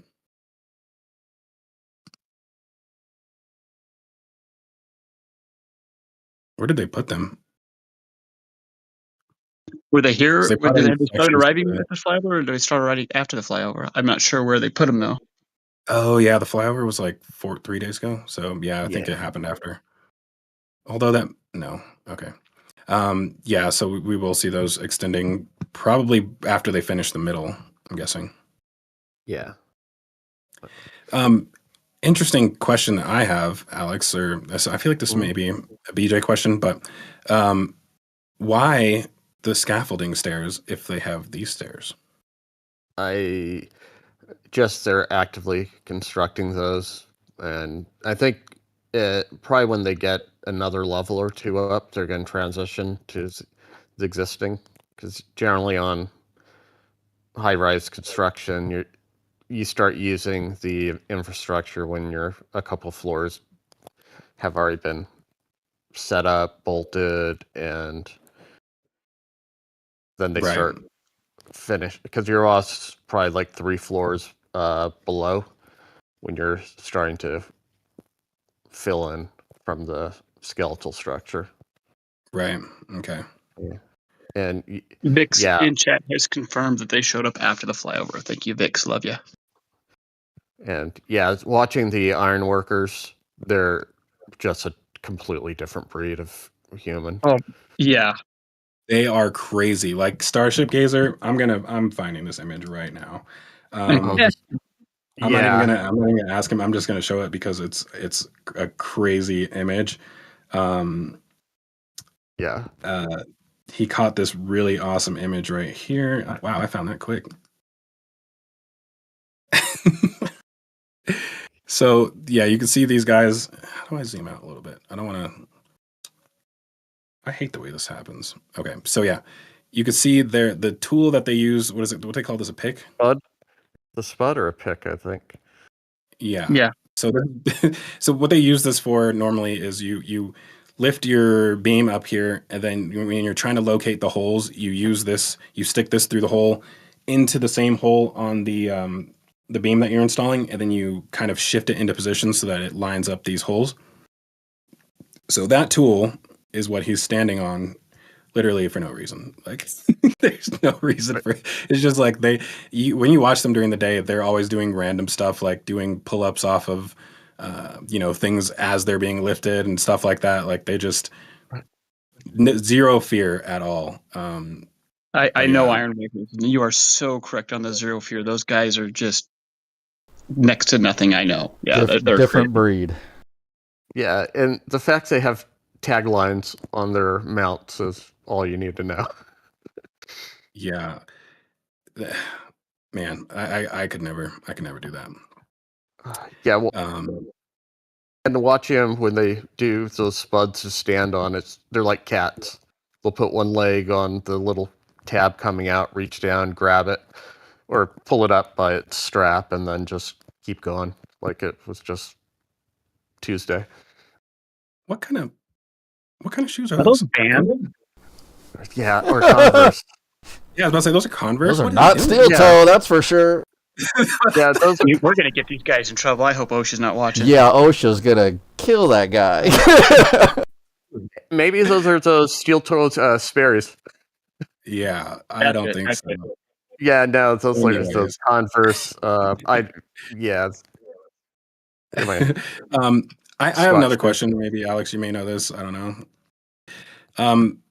Maybe somebody else has been wondering this too. So normally with these floors, like I used to do structural steel. I worked for a structural steel contractor. What is it, like 7 years ago now? And we never really built structures like this. Like when you have the corrugated paneling, usually there's a wall on all of your perimeters, right? So like you're using the wall as like formwork for the concrete that you're pouring down, right? But these, I would expect there to be like a little, like a bracket along the edge, like a rim to contain the concrete. I haven't seen that anywhere. If you look at that close section, the middle section on the edge by the handrail, you can see the edge on the right. Is this it? Yeah, that's the little L bracket. Yeah, but I have seen some of them. I have seen them on the ends on some locations, but most of them don't have that. I think they're adding it after the fact. Huh. Yeah, they're. Would they do each floor in one pour and just do it all? Start adding it all together, or you think they're going to break it up into different sections? I mean, I think they break it up, but I think they'll break it up for expansion and movement joints. Yeah, true. And you pour these without rebar? Because anytime we did this, we always had rebar on top of this. There's going to be rebar, and they might go around like that's exposed beams and just weld on some Nelson studs. Okay. To tie it, but yeah, and they sometimes will use it. Looks almost just like flashing along the edges, so it's not even structural. It's kind of Yeah. On that note, they have a long way to go. I mean, like, imagine they may start the concrete related items. Like, what's that? It almost looks like there's rebar from those shadows. And here? Yeah. No, no, that's just the compression effects. Yeah. Yeah. For a hot second, I'm like, oh wait, and then no. Yeah, so I imagine after they finish this next level, this contractor will probably arrive and start doing concrete. That's going to get crowded in there. But actually, honestly, I would not be surprised if they don't start that until the main structure is completed, because there's just way too much happening in here. Like you could see all this, especially this is like the first time I've seen it like this, where usually they bring in like one partition wall worth of steel at a time, but here they have like literally the entire middle section down here right now. So there's a ton of steel. The only reason I think they'll port probably at night is they can just run the concrete pumps from the ground and then just have the hose extend or the pipe extending along the deck before they pour it, and then just hey, that's what I was looking for earlier. They have filled in those. Yeah. Oh wow. So the first level has been all squared up and bolted. No more worrying about falling into holes. Yeah. Breaking. Cool. Anyways, I mean, I don't think there's much more to talk about on the. Actually, honestly, I probably could continue to talk about it for quite a while, but I won't. Yeah. Moving on to Booster 19. Go ahead, Alex. Oh no, if we wanted the tabs that BJ pointed out last week or the week before for anchoring the tower cranes, it's pretty much confirmed. Wait, what? If you look in the bays where the tower cranes are, at the top level, there's in the corners. Oh, yeah. For where they're gonna do the cross bracing to the towers. Do they only brace it from these corners? They don't do it from the sides as well? Right now, it doesn't look like they are. It looks like they're just going to use. Yeah, they're just going to make a triangle, even though it looks like it's going to intersect in the wrong place. But I'm hoping that's just weird perspective. Yeah. So yeah, BJ's not here to point it out. One thing I am, and I said I wasn't going to continue to talk about this. I am curious what's going to happen, like with the stair situation for these, because obviously they have these holes here, which appear to have. They're going to put stairs just up to this first level, which is really weird, because it doesn't go up any higher than that. But I guess this would put them about at the top of just above the top of the turntable. Right. And then I imagine maybe if you want to connect the rigging for the crane to those tank sections, that this may allow them to. Never mind, I take that back. I was going to say if they have an extension off this platform, they'll be able to walk out onto it instead of having to use the lifts. Yeah. The other interesting thing, I guess, the last thing I'll point out is there is one big difference between this building and the one in Florida, which is odd, and that's those intermediate levels down here. So, and they're not doing it, as far as we can tell. It doesn't extend beyond this level. Matter of fact, we would be able to see the tabs coming off of here if there was going to be more of these sublevels. So they're only on these lower levels, which is very interesting. And they don't exist in Florida. So very curious. So that these 18 workstations have them, and this side doesn't have them. But none of these in Florida have those. So that's curious. I'm honestly kind of interested to see what those are about, if we ever able to actually see it. But I believe the actual platform for the workstations will probably come up to about the first level. I think that's about how tall the ones in the Megabay are, maybe slightly shorter. But yeah, you'll basically be able to walk straight from this level to the deck of that workstation. I wish the Megabay was open so I could show what I'm talking about, but this deck, this floor, yeah.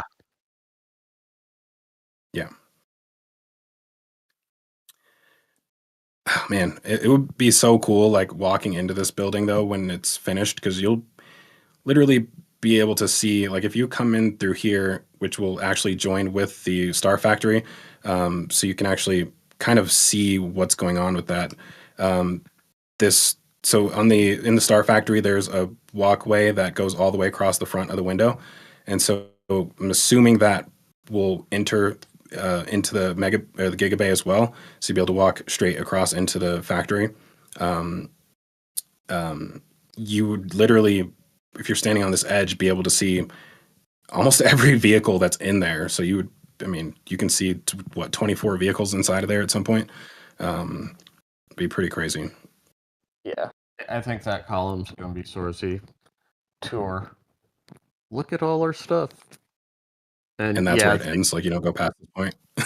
Right. Well, yeah, there's some of the ground shots. It's obvious that the second level before the main, it lines up with the walkway on the factory side. Yeah, I'm loving this building already. It almost seems hard to believe that they need this much. Like, I imagine like Blue Origin looking at this, like, really, guys, you really need that. And it's hard to imagine expanding this to 48 workstations. But you know, if they do what they're planning on doing, as far as you know, not only Mars, but moving into the whole orbital data centers or whatever they're doing, they will definitely need all of this space that they're constructing. So I think they'll put it all to use. So finally, moving on, Booster 18, you can see this, the LOX landing tank was ready, out here waiting to be, have the LOX tank lifted on top of this. So I believe they had, shortly after this, moved this into the bay, lifted the LOX tank on top of it. The downcomer, or the methane transfer tube, was already installed at that point. And as of this morning, they moved in the aft section for Booster 18. So they are making extremely fast progress on this. And I don't know where that information came from, who posted it, but they did bring in a lot of staff from Hawthorne and Florida, I believe, to help with getting Booster 19 ready as quickly as possible. So was that Elon who said that, or somebody else? No, somebody else. Oh, yeah. Yes. Okay. Yeah. Starship Gazer talked to somebody who was traveling down here from Hawthorne, as he, I think he picked them up from the airport or something like that, because he drives for Uber. So yeah, they are bringing in lots of staff to help with this, which kind of explains specifically with that booster aft section how they got it done so quickly, because I imagine if anything, that was probably the one component that they had to put a rush on. The rest, I feel like, probably was close to being finished anyways, because I personally was expecting Booster 19 stacking to start around the time that it did anyways. And right now they're man, I want to see if I can find that graph that compares it, the stacking. I think it might take me too long to find this, actually. But I'm going to look anyways. We'll give it a shot. Anyways, but what I was saying though is that they've dramatically cut down this stacking time, and I think a lot of people did not expect them to be able to, you know, when they said that they were going to have this done by the end of December, a lot of people didn't really think that was possible. But really, when they were stacking Booster 18, I feel like most of the time they were, there was a lot of delays in between each section that they were stacking, especially after the methane downcomer. And I personally believe that they were waiting for 18.1 testing to finish, because they were trying to verify specifically the landing tank design, structurally verify that before they actually fully assembled the vehicle. Like, they were actually trying to do that for once. And I think that was the main reason why Booster 18 took so long. I personally don't feel like it's going to continue to be this fast in the future, but it is a dramatic... Ooh, look at that. I found it. How do I talk and look at the same time? Yeah, so you can see just how much faster this is. So this is up to this point, and this is from Greg. In the Ring Watchers server. I wish I knew his last name, so I apologize for that. But he's been keeping track of this, which is pretty awesome. So you can see just at this point right here, especially, I believe they were just waiting for testing at Masseys to reach a certain point before they continued stacking the vehicle. But a little more linear process like this is what I would expect in the future. Maybe not quite this fast, but somewhere in the middle. But yeah, when you put your mind to it, you can do things pretty quickly. So they're just extremely fast right now. And really, I think some of that has to do with just the help that they've gotten in from Hawthorne. But yeah, so now that the LOX tank has been stacked, they should move on to the methane tank soon. I think there is a lot of stuff that they do before they actually lift the LOX tank over to the other workstation. Wait. Yeah, okay, sorry. They do. Do they move it over to the left workstation or the back corner? It's the left one, right? I think so. Yeah. It's the left. Okay. Yeah, so they'll move it over to the left workstation, and then start working on the methane tank. And that one, I have to imagine, will probably go just as fast as the LOX tank, if not faster. So yeah, great progress on that. Ship 39, like I said, I thought it was completed, but I think this morning they were preparing to install the raceways on the front of it. That's my recollection as well. Yeah, and so they're not actually they're not done with they weren't ready for crowd testing as I thought they were. I honestly thought they were ready for crowd testing like 3 weeks ago, but it appears that was not the case. So still making good progress on that, but they have to wait for 39.1 before they do that anyways. So yeah, great progress on 39 so far. Whew. Alrighty. Do we have build site questions before I move on? We do, and we have a couple stragglers that came in from Sanchez right as we were moving over. So the first one of those is, would they not want less pipes and a simpler design in the aft of the booster for faster builds and less failure points? What do you guys think? No. What was the question? So would they not want less pipes and simpler design in the aft of the booster for faster build and less failure points? The only difference would be if they put all this in like an attic and raised it up a ring or two. And then that would kind of throw off under center of gravity. Yeah, and there's so much that needs to be put together and run and all that kind of stuff that it's kind of hard to do it nicer, or I don't think less piping means actually less failure points, because in this instance, from the landing tank, from the LOX tank, more is better, because if you've got one pipe heading out to 10 engines and that pipe has a problem, that's 10 engines that suffer. Having more pipes, one to each one, if one pipe has a problem, that's only one engine. So yeah, it's a spaghetti mess, but it's, in my opinion, it's actually bringing down the single point failure points, and that's safer. And running pipe work through other tanks is fairly normal.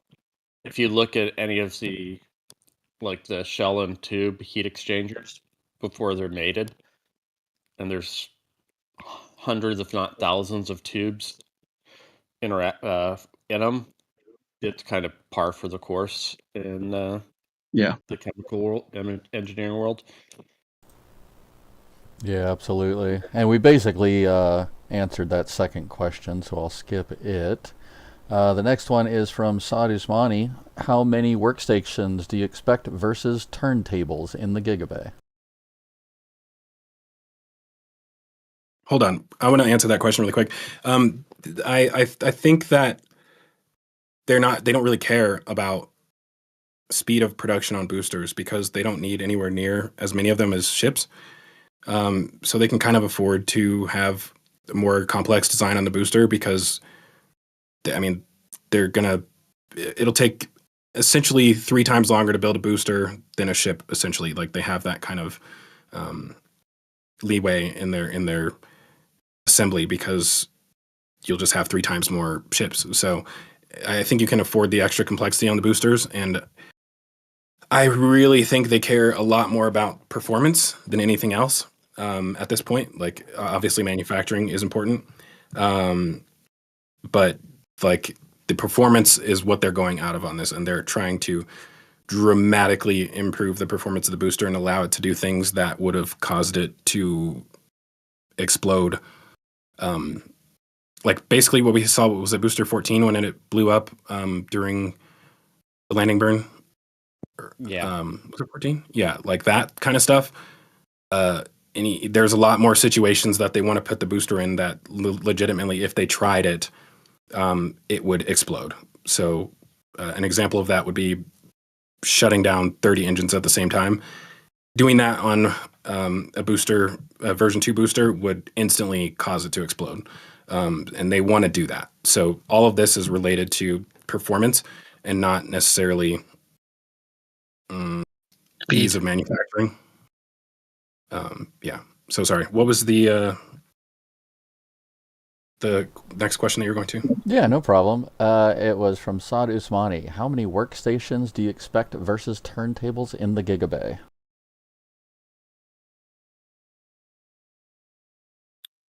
Where's BJ? I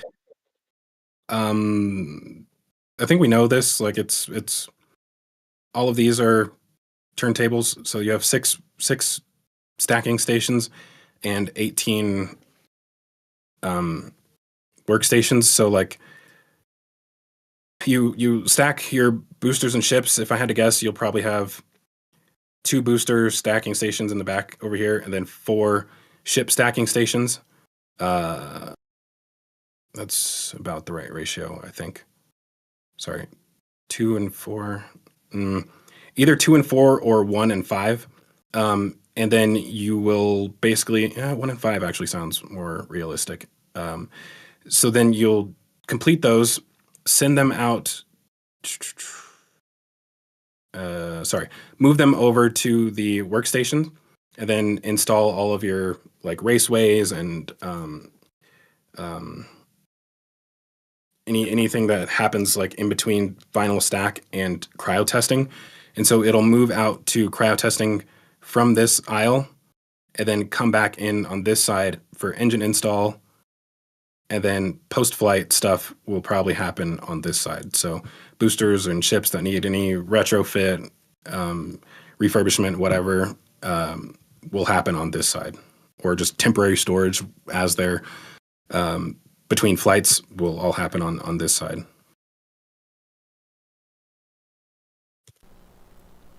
Looking forward to seeing it, honestly. Can't wait to see some ships and boosters up in there. So the next one's from Obelisk Toucher. Any signs of concreting the upper floors yet, or is it just the metal floors for now? No.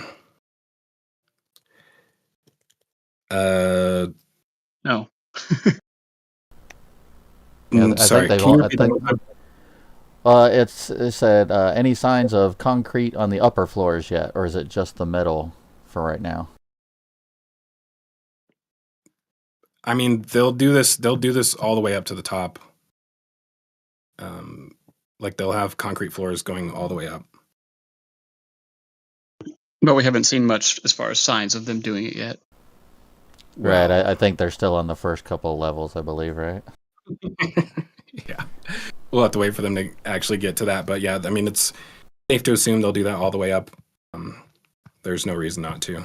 Absolutely. All right, the next one is from Chang. Maybe they will build a new transport stand for rings from the factory to the Gigabay turntables that cantilevers over the top.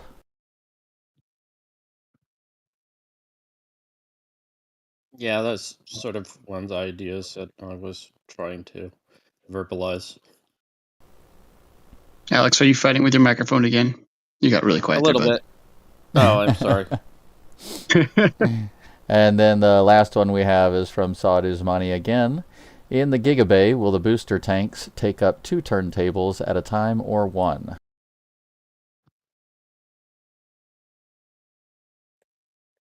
I'm not sure. Wait, sorry. Can you one more time? Some of these questions I have to really think about. Yeah, that's cool. In the Gigabay, will the booster tanks take up 2 turntables at a time or 1? 2.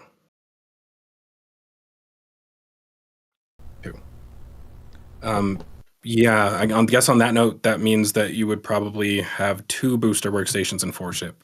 Now that I think about it, instead of 1 and 5, because you'll have methane tank on one side, LOX tank. Join them up, move them over to here.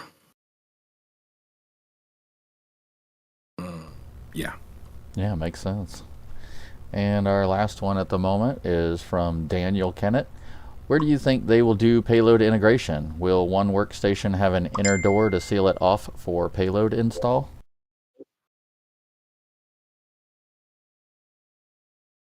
For payload install? Yeah. Yeah, to seal it off for payload install is what it says. Seal what off? Like, will it be a clean environment, maybe? I don't think they're there yet. I don't think they care about clean environments. Yeah, I think that's really probably what they're asking, is if there's going to be like a separate clean room, basically, for payload installation. I honestly would be shocked if they do any launches other than Starlinks from here. I would think anything that was going to have major customer payloads where they might need a clean room environment would possibly be a KSC. So I don't know if we'll ever see anything like that here other than just getting Starlinks in and fuel.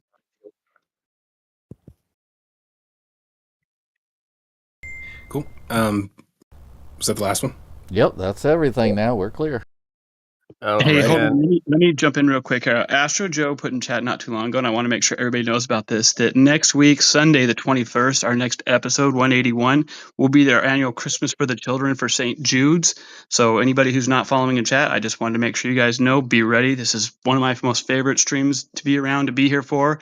So we will have special guests, and Jared Isaacman is planning on matching all of our donations. So everyone be ready and definitely be there, please. Oh, in LiveComp, I put a couple images of heat exchangers if you want to see total insanity for piping. Yeah, that's what I was thinking about. Cool. Alrighty. Well, continuing on. Sorry, I was just looking to see if there was anything down here that I was worth mentioning, but I don't think there is. I guess we'll. What was that? Just the landing tank coupon. Buys a blue telehandler. Yeah, right there.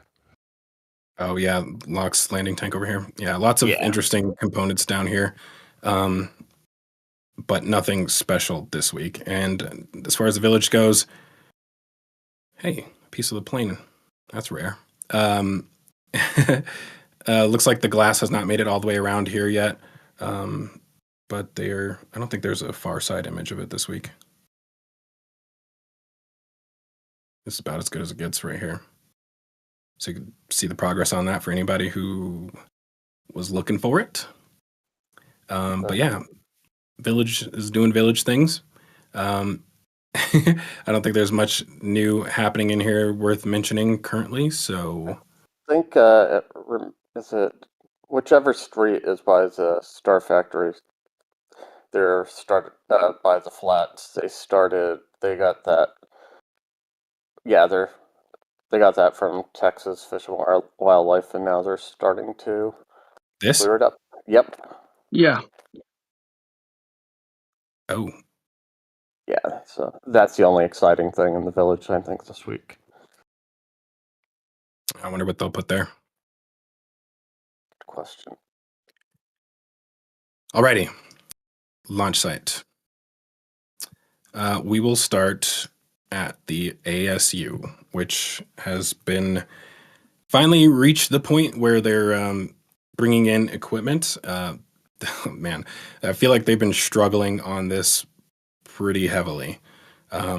It's a lot of weird stuff going on down here. So this week, they poured these pedestals down here, and inside of these pedestals are like this like foam, styrofoam almost, and it's like in the core. And I don't know what they did, but whatever they did, they ended up having to like cut through this and like break all that concrete out and then re-pour it. So they made a mistake somewhere on this, and they actually had to like I said, cut it apart and then redo it. And you can actually see the old versus new concrete down here. And then they went to install, what are these, Alex? There's the motors to drive the compressors. Okay, yeah. So you have the compressors down here, the multi-stage compressors on each side. The motors going up here. I'm guessing there's a shaft that goes across. Yep.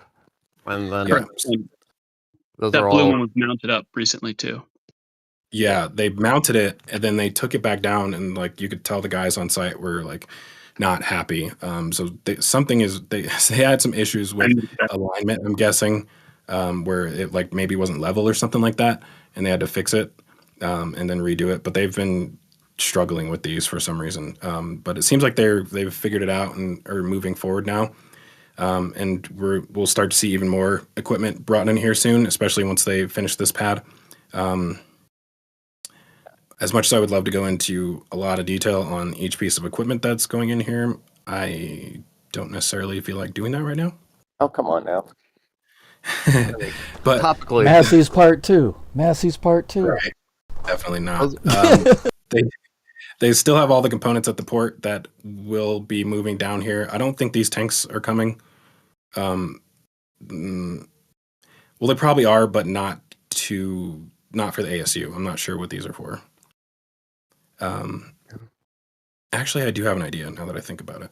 But yeah, so all of this stuff will be moving to the ASU soon, I have to guess, once they finish that other pad. And I guess I will say, I think maybe these are possibly new methane tanks. Yeah. Possibly. Yeah, no, it's on the wing is where they're going to have most of the heat exchangers since down here. They're working. No, the weird dog leg. Yeah. Yeah. Because that's a compression stage, and most of those are intercoolers. The big tanks underneath by the compressors. So there'll be at the port?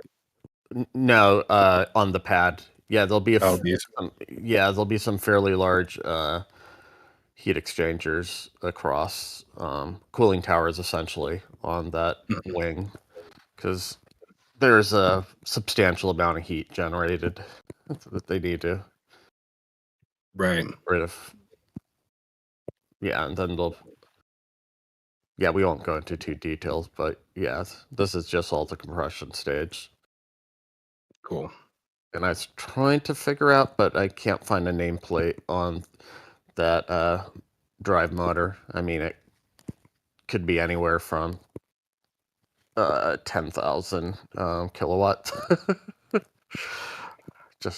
or to 16. They're massive. Yeah, this is going to be quite the project. I mean, I imagine this will probably go pretty quickly.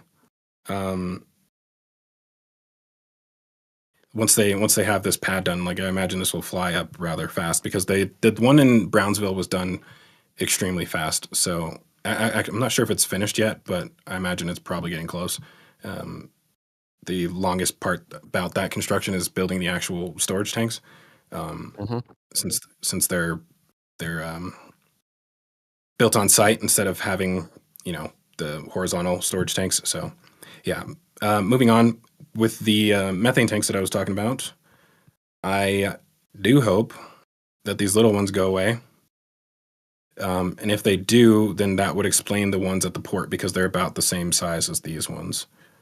So maybe they'll replace these ones with 3 of those big tanks, which I'm pretty sure is an equal comparison. I think there's hold on, let me look at it from a different angle. We never figured out the volumes of these things, but I imagine it takes 3 of these to make one of these. Yeah, I never bothered to look it up. Yeah. They're very small. Yeah, so theoretically, these ones are the question if they'll keep these or not, but I have a feeling at least all of these will go away, especially this one right here, which has never been used. But I suspect they're working their way over there right now, because if we look over, we'll start from this side. So the 2 tanks that were sitting right here that were part of the methane reclamation for like detanking, basically. These 2 tanks were lifted out this week and were removed. So bulk storage. What? Those are just bulk storage tanks. They weren't part of the reclamation. Are you sure about that? Yep, I will. We can offline go. I'll show you on the plumbing. Okay. But yeah. So they're part of the whole methane storage? Yep. Interesting. Yeah. Yeah, I think these 4 tanks are going to be for the first few launches, and like you're saying, the small ones are going to go away. They'll drill their piles and stuff for it. You think it'll just be these 4? Yeah, initially. Tells those 3 at the port get their foundations and drilled, and yeah. Yeah, I'm still confused why this is going to be left in this position. It doesn't feel like it should be here. To me, it just seems like it's right in the path of where the flame trench is going to go. Or sorry, the exit of the trench. So, like, I personally wouldn't put it there. You can temporary storage. Yeah, it'll be gone. Sorry, I'm trying to find the right view of this. So yeah, I mean, your trench basically, your exit of your trench is like right here. They will be awfully wet from anything we've seen with the deluge testing if they stay there.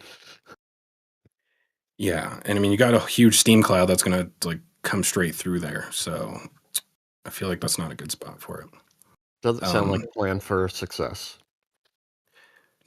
No. But I guess it doesn't matter until, like, they can leave it here temporarily, I guess, until this is complete. And then by the time this is ready to be used, like, they'll probably have these removed again. But yeah, weird placement going on there.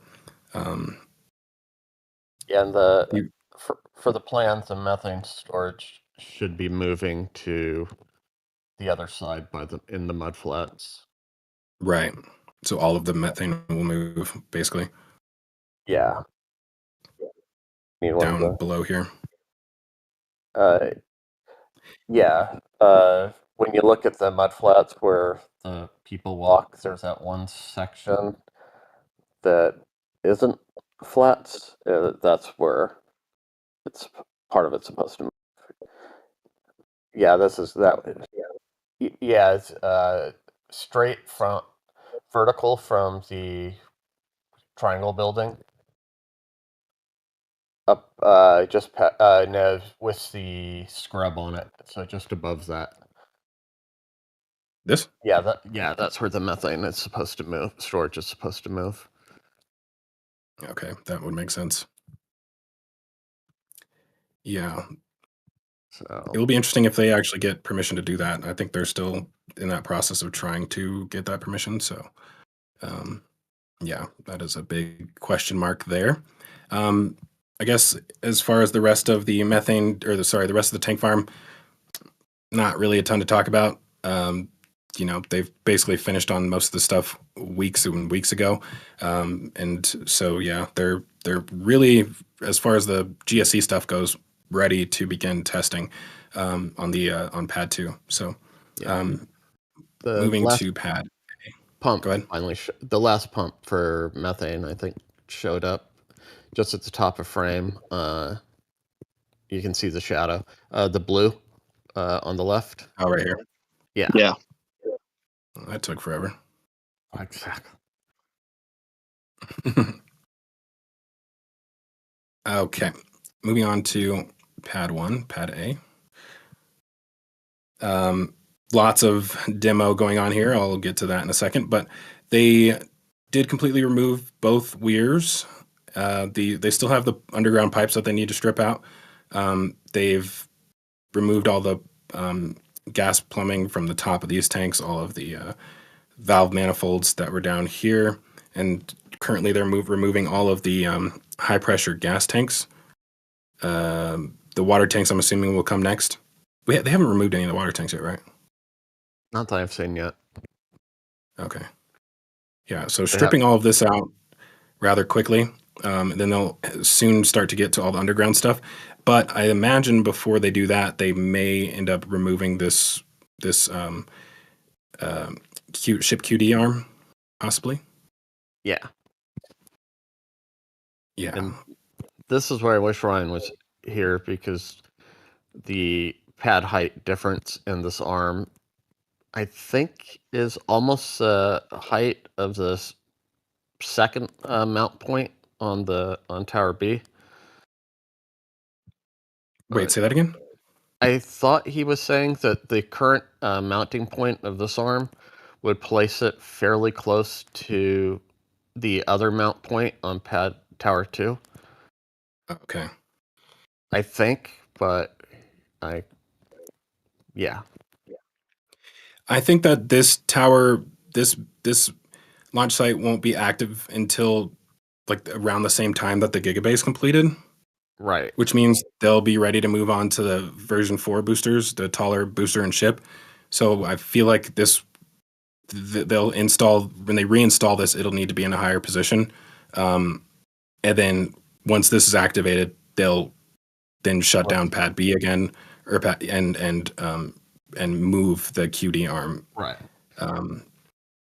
I thought he was saying that this arm might be pretty close to the higher position. I thought it was one level higher, but I could be completely misremembering. Yeah, I'll have to ask him. He did message me about that too, but I don't remember it off the top of my head. Yeah, so that'll be interesting. That means it'll be probably 2 years until we see both pads active at the same time, if I had to guess. But yeah,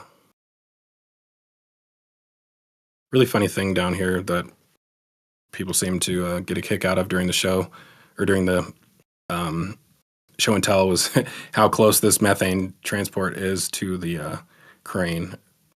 There's a view from the top. It's like really impressive how close that is. And then you could tell at one point there was another truck in between those two trucks. So it wasn't just getting it close to the crane. He had a truck on the other side when that was parked. Oh, wow. Yeah, like, just move the crane. I think it's hilarious. Back up like 10 feet. I think it's hilarious that they just don't care about this concrete. No, definitely. Oh yeah, you mean as far as not having, like, just letting the crane be on the concrete? Yeah. Without anything on the ground? Right. Yeah. Which is interesting though, because they are preparing down in this area a little pad for the crane, and it's like, why? Like, just roll it over there. You're already on the concrete. Just roll it over there. Yeah, interesting things going on with the tower. I'm not sure what is happening here, but there's a ton of generators down here for like all their welding. Oh. Okay. So wow. These lines go all the way up to here. I think they go all the way up to the top of the tower. Is that what I'm seeing? Yeah. Yeah. What are they doing? They're welding the tracks, it looks like.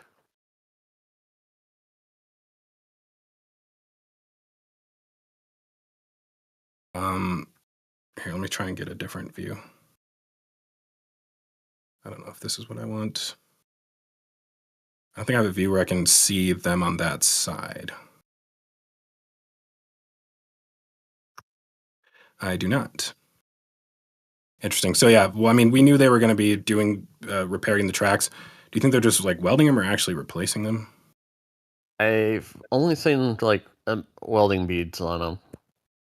Looks like, and hopefully they'll just after the fact machine them for the third or fourth time. Right. I expected that they would just install new ones. Oh, here we go. Yeah. Get some ground shots of that for sure. But yeah, so lots of work going on there, and also with the chopsticks. So they frontal view.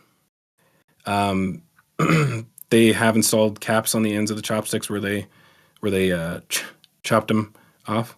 But there's still more work. They haven't installed the landing rail. I think the entire landing rail, they're scrapping that. So I think they're building in. They're going to need a completely new landing rail for this. And there looks like they may do some other work to them. We'll see that when we get to Pad B. Looks like they're preparing to do some stuff to that set of chopsticks as well too. But while we're on this image, you can see what remains of the deluge plate. So literally the entire thing has been removed other than these components right here. There's like 4 pieces right here. I think those 3 are the only ones. There's the feed manifolds. Yeah.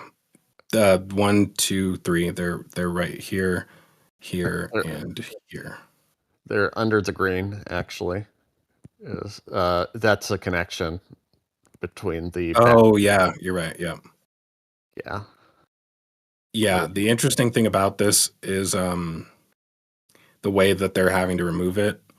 So you can see that they're not only cutting all the way through it, but the jackhammer actually has to reach underneath to break out the concrete underneath it, because there was like embed strips that they put down on top of the concrete, and then they welded these sections down onto that embed strip. So you can't just like cut it off. You have to actually break out the concrete underneath it. So this is like reaching underneath to break out the concrete, so then they can lift it off. And you can see some of those sections that have been removed. You can see these, what do you call them? I just want to say studs, but there's basically studs on the embed plates. Matter of fact, this is the embed plate right here, right? Yep. Yeah, those are the bolts that they used on the end of the rods.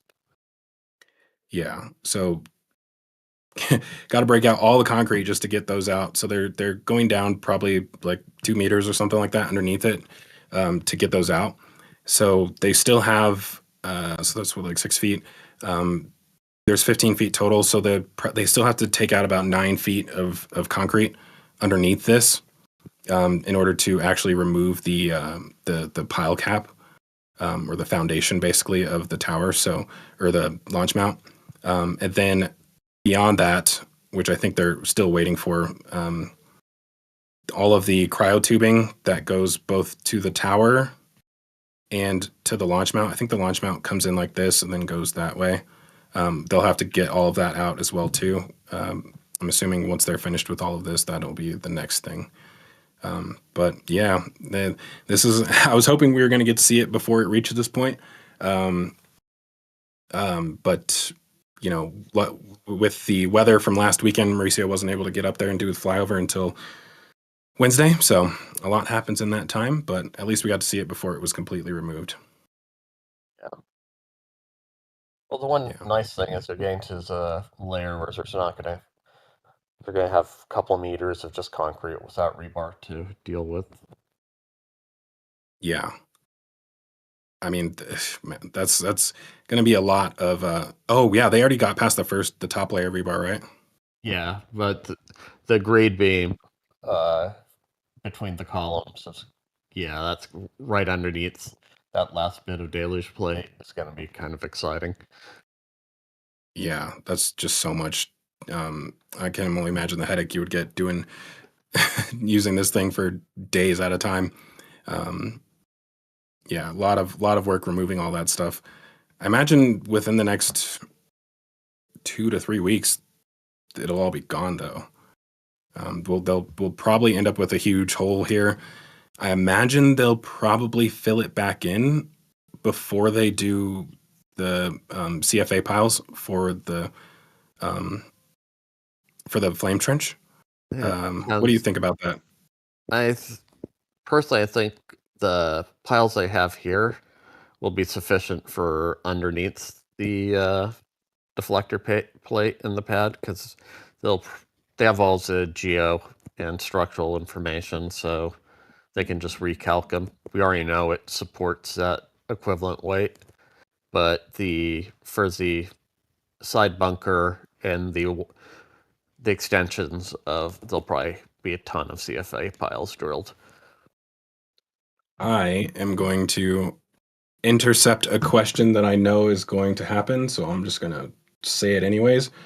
Let's see here. Where is it? This one. So this is what those CFA piles look like. I'm going to bring up a second image too.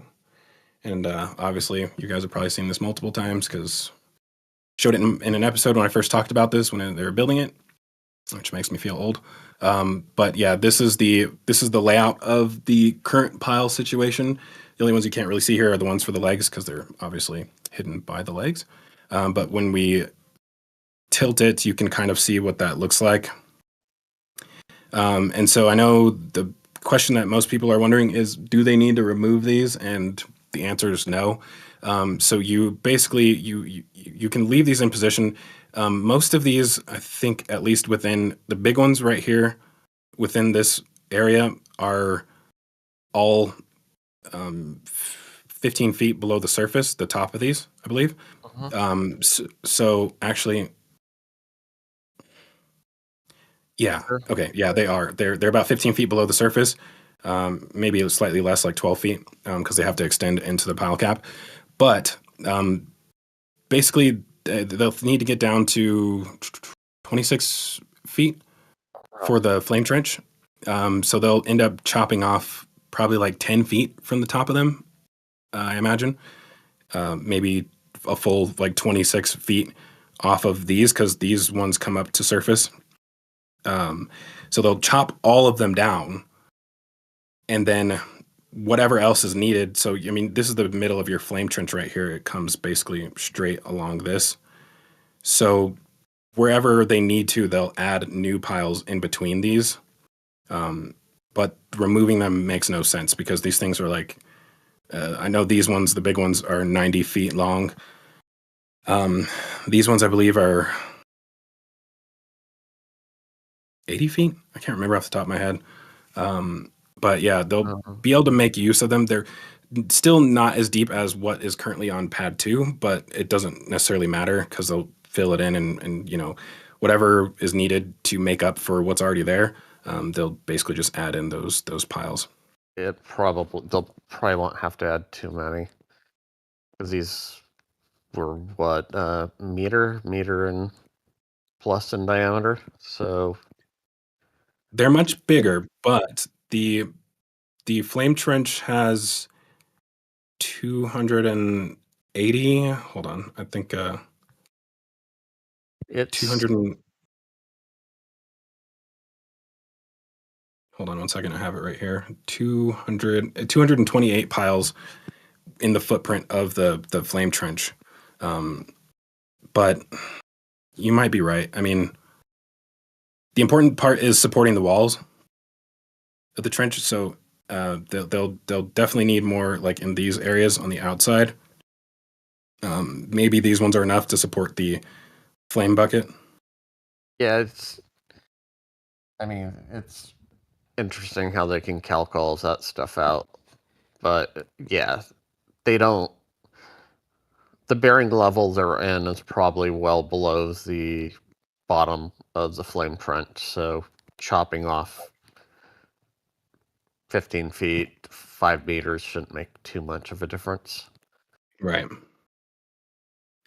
Yeah, it's going to be interesting. I think I guess the question that I was asking before, do you think they will, after they break out all this concrete, do you think they'll just install CFA piles at that level, or do you think they'll backfill it first, then do the CFA piles, and then excavate again? They're going to probably backfill because remember, you have a ground water issue. So unless they re-put in the dewatering, it's going to be it's just going to flood. So they'll probably backfill it, and then hopefully they'll jet grout the plug before they drill the piles this time, instead of the other way around. But I don't think so. I wonder if this is intended to be that backfill. I think so. This is, you do? Okay. Yeah, because you're rolling the rig down. I mean, they could do it. But they'd probably excavate the entire site where they're putting in the flame trench if they're going to drill them from below ground level. Right. The slight amount of concrete they lose cropping down the pot. Yeah, and remnants of Flight 1. Yeah, I'm like, dang, that thing's still there. Might finally remove it now. Yeah, a lot of work there. Sorry, I was just thinking about what Alex was saying with the jet grouting. For those wondering what we're talking about, I will go into a very deep explanation on that in the coming weeks. I have a whole episode about literally the entire construction process for Pad B, which mentions that whole jet grouting thing, but it's basically like creating a block of concrete underground, which I personally don't think they'll need to do this time. And if they do, they won't do it the way that they did on Pad 2, because there was some circumstances that they created that made it necessary for them to have to do it that way, which probably will not happen this time. Drain. Oh, sorry. Yeah. So moving on, I guess we'll go to, oops, what just happened? Go to Pad B unless there's Pad A questions. Yeah, there's definitely a few questions. I also want to get to donations that I missed on the last one. We have Revhead signing up for early access, so welcome to that. Pete 2.0 sent 2 gifted memberships as well as a $20 Australian super chat saying, awesome show this week. Thanks RGV and crew. Then we have Jock Jingle Bells send 1 gifted membership. Andy Alder sent 1 gifted membership. We have Space Watcher with a gifted membership. Morton Van Veek with 5 gifted memberships. And James Wilson with a $20 super chat saying, tried the merch store, but none of the promo codes would work, so here's a donation. We're sorry about that, James, and we will check into that to see what happened with that. Now let me get into the questions.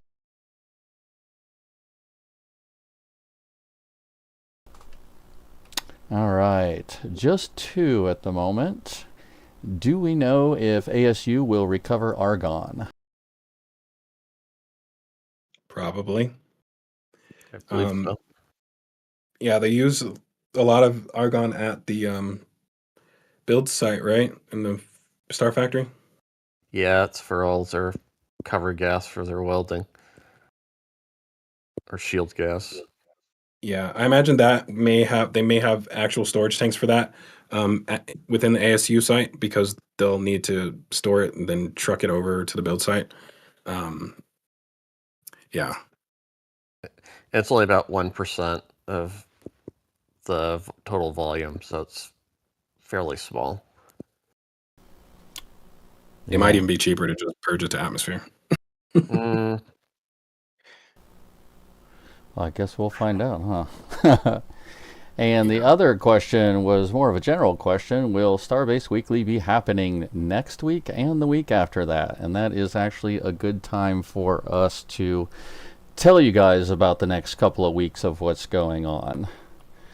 So next week we have our 4th annual St. Jude's fundraising stream. It will be a regular Starbase Weekly, so we do have flyover pictures and everything like that. But we are going to have some special guests as well. So we'll have Tim Dodd is going to be joining us. We have Scott Manley that will be joining us, and Ryan from NSF, and then we also have Lewis from Lab Padre. So they will all be joining us. Zack will be hosting, and that's going to be a lot of fun. Now, as far as the week after, isn't Marcus going to be there? What's that?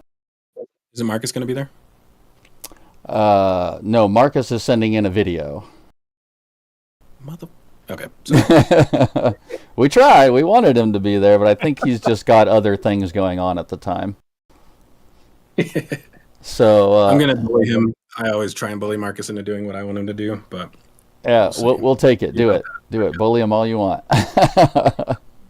And then for the week after, so that would be the 27th and 28th.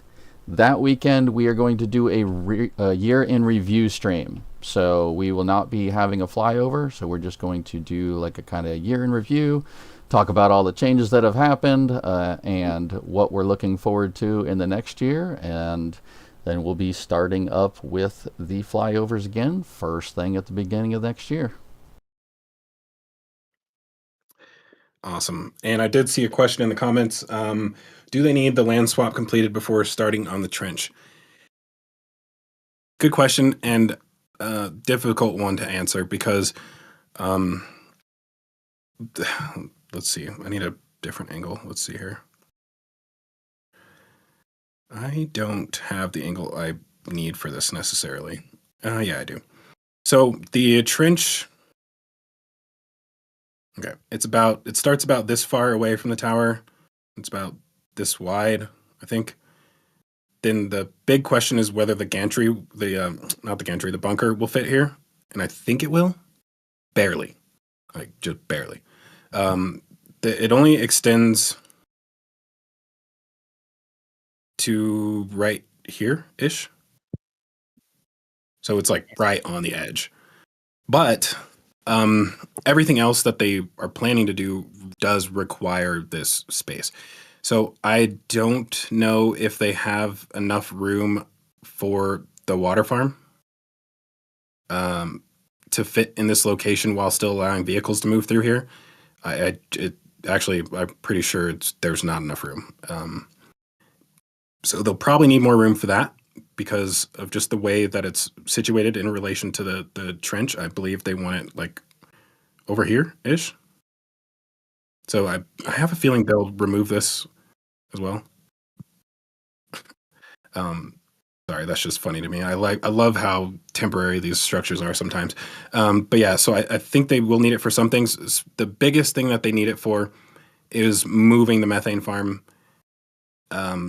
over to this location. And if they want to have a pipeline of methane coming from the LNG facility at the port, then they need this land. Without this land, they'll always be trucking in methane. They cannot do it without this area because of the simple fact that they're not going to send methane as a liquid from that facility because you just don't do that. I mean, you can, but it's expensive and it's not necessary. You just send it as a gas, liquefy it on site. So you need a liquefaction facility, compression facility basically here. Then you need your storage tanks, obviously. So I think they will definitely need this land for that purpose, but not necessarily for the flame trench, if that makes sense. Thoughts on that, Alex? Zack. Todd? Yeah. Did you notice and show and tell the other side of the break room what they've got going on there? I don't know if that means it's going to be there longer or if it's just there, but looks like they got a few lined up Cybertrucks there, and then it looks like they're charging. I don't know when those were added in, but I don't know. It seems like to me that might be plans for longer use, but it's SpaceX, so who knows? Temp.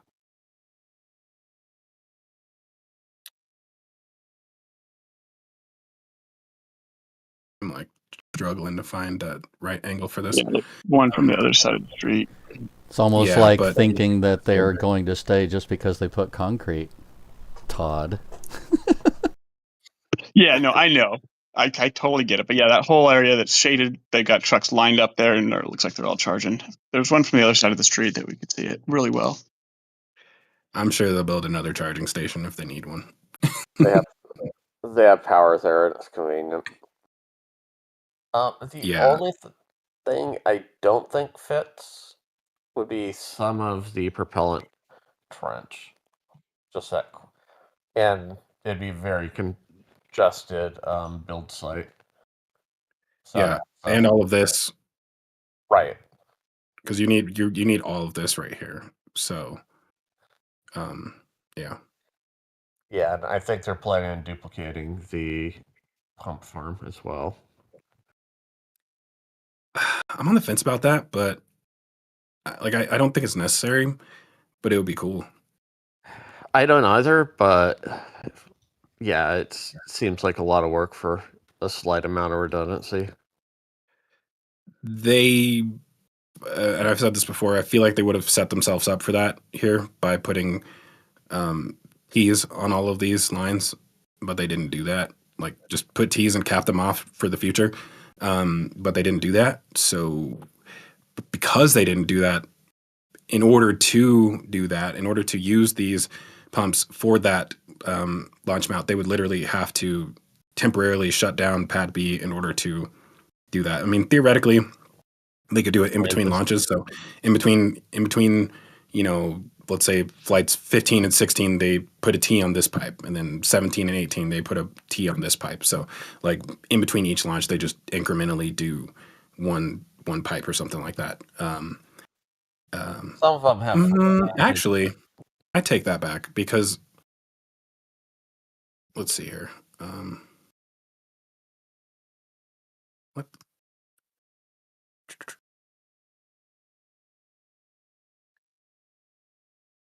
They can just remove this pipe section, actually. Yeah, they all have the flanges. Make a new one and then just swap it out. Yeah, and add a second valve. Yeah. This is going to be the hard part right here. Yeah, those are just pressure lines. That's what the isolation and purging area takes care of switching. Are these flanges bolted on? Yep, okay. There's the ones with the ring clamp, I think. Okay, yeah, so they'll probably, I guess it won't be quite as difficult as I thought it would be. It could be done. It'll be interesting, that's for sure. What is that? Cables they ripped out of conduits. Oh. Very large gauge, high voltage lines. Yeah. So I guess unless we had more questions, we'll move us on to Pad B. We do not. The only thing we have is Drew Nar sent in 5 gifted memberships, and Pete 2.0 sent in another gifted membership. Real quick, I did want to say something before the end of the stream. We have a new show coming in on Tuesdays that's going to be called Beyond the Pad. So it's almost like a Starbase Weekly 2.0. Kind of like show and tell for you guys who know about the show and tell. It's going to be like a deep dive basically on all of the external sites and what it takes to keep Starbase running. All the places where people are living and working and all that kind of stuff. So yeah, we're going to be starting that up this coming Tuesday. So just a few days from now, it's going to be 6 p.m. Starbase time. So look forward to that, guys. Awesome.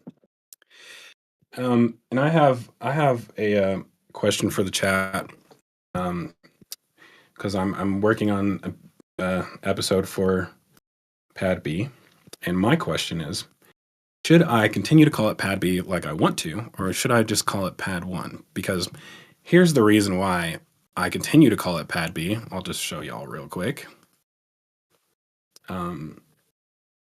So I have a pretty massive archive of everything, so these are all every flyover from since the beginning of time, and in each of these folders I have my launch complex folder. Well, that's different.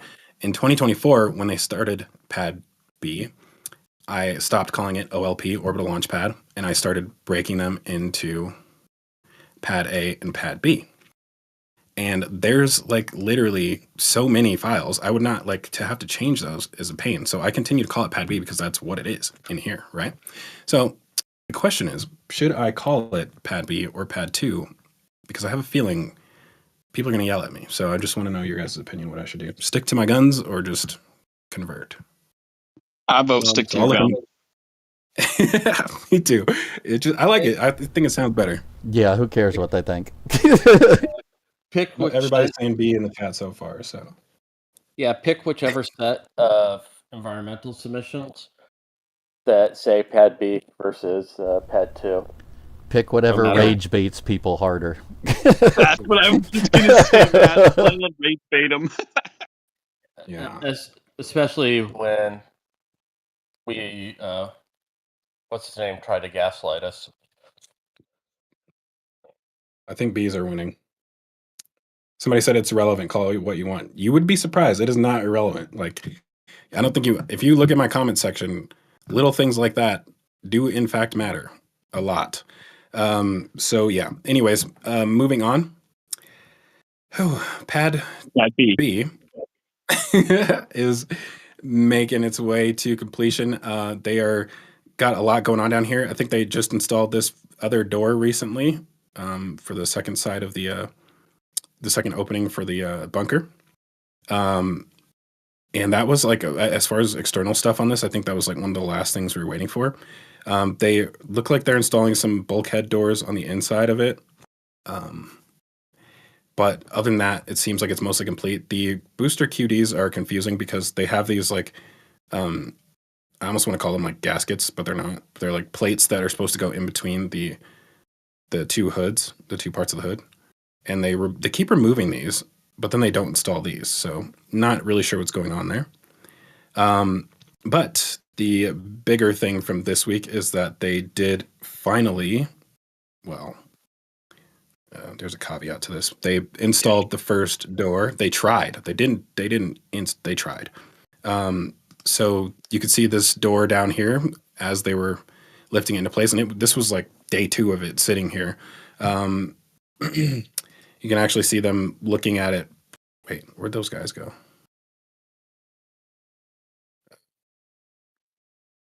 Shorts guy. I'm trying to find that image because that was just funny to me. Here we go. So yeah, you got this guy here with his shorts on, which tells you that he's the one who's designed all of this stuff. Because if not, he would not be wearing shorts out here. So basically, he's responsible for these doors, and they're trying to install them, and it's not working. And Alex, what was your theory on what their issue is here? Pitching in the pins. If you see the doors upside down, the lower mounting brackets, there's not a whole lot of access with the arms.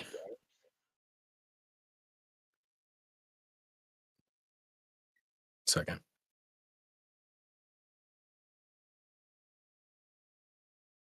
Wow. Trying to find a good top down that will actually show this. Yeah, it's unfortunate they moved them around because it doesn't work. Maybe this one. There we go. So you're talking about these pins right here? Yeah. Because the driver is connected to the clamp arm, so getting access up and under there seems to be a bit tight. You'd almost want to swing the arm in, but then the linkage may or may not accommodate that well. Yeah, and I think I was joking before the show. If any of you have ever worked in a trade where you're have interactions with engineers, then you probably understand exactly what's going on here. Where you're trying to install something, and you call the engineer, and you're like, "Yo, like, it's not working." I'm like, "Sure it is." I'm like, "Dude, get out here and come see it." So he's out here looking at it, and they're like, "Look, like, it's not working." We can't get it in there. So I think this is like a multifaceted problem where it's like the doors were the last thing on the entire launch mount to be fully designed, because it's kind of clear that this would happen basically because of the modifications that they made to these arms, which I'm not going to go into right now. But this was one of the last things to be designed, and they kind of were like, okay, well, we'll put these slits here for the linkages, the arms to go through, and then we'll just figure out how it's going to work later. And now is later, and they're realizing that it's a little bit more difficult than what they thought it was going to be. So yeah, they actually ended up removing this one, and I'm guessing they're addressing that issue in order to actually allow them to install it. Hopefully they get that figured out soon. But yeah, it's weird though, because the actual mounting hardware is only present on one of the arms, which also tells you that this is they're trying to solve a problem, because if not, they would have it already installed on all of them, but they're just doing one right now so they can figure it out and then make the same change to all the rest of them. But yeah, interesting situation. But despite that, I do really like the way that these arms sit on here, and I can't really tell what they're, because if you look at all these images, it seems to be moving in each image, but I think this image might actually be its max retraction right here. So it does fold back over the top of the deck quite a lot, which is, in my opinion, pretty cool. Yeah. This one, hey, I just noticed these. These are those laser, the pucks for the lasers. Or those mounts that they clip chins to. It could be either. Really? Yeah. Yeah, this one image on the side at the nose, you can see the curved linkage straight down from right there above the arm. There's that white. Yeah, that's front linkage. It's connects to the nose that you were pointing out in Sanchez. Yeah. Do we have a top down? Yeah. I don't think we have a perfect top down this time. Yeah, Ryan and I have been going back and forth on this linkage, and that's actually the funny part about this is that Ryan's been trying to figure it out, and he's like, I don't get how this works. Like, it doesn't fit. Like, I don't get how this is going to fit. And simultaneously, they're actually having problems with it. So it's almost like Ryan saw that they were going to have this issue before they actually even tried it. That's not the first time that's happened either. It's really funny anytime that happens. Yeah, it's hilarious though, because it's now I know why they're doing so much welding up under that lip. Yeah, that's a big deal though. Like, this is super important, and not only because it seals in the actual door. I mean, the good news is there's a pretty significant lip here. I think it's like, I want to say like somewhere between 6 and 12 inches overhang right here. Yeah. And so like when the doors go down, they slide up underneath the lip.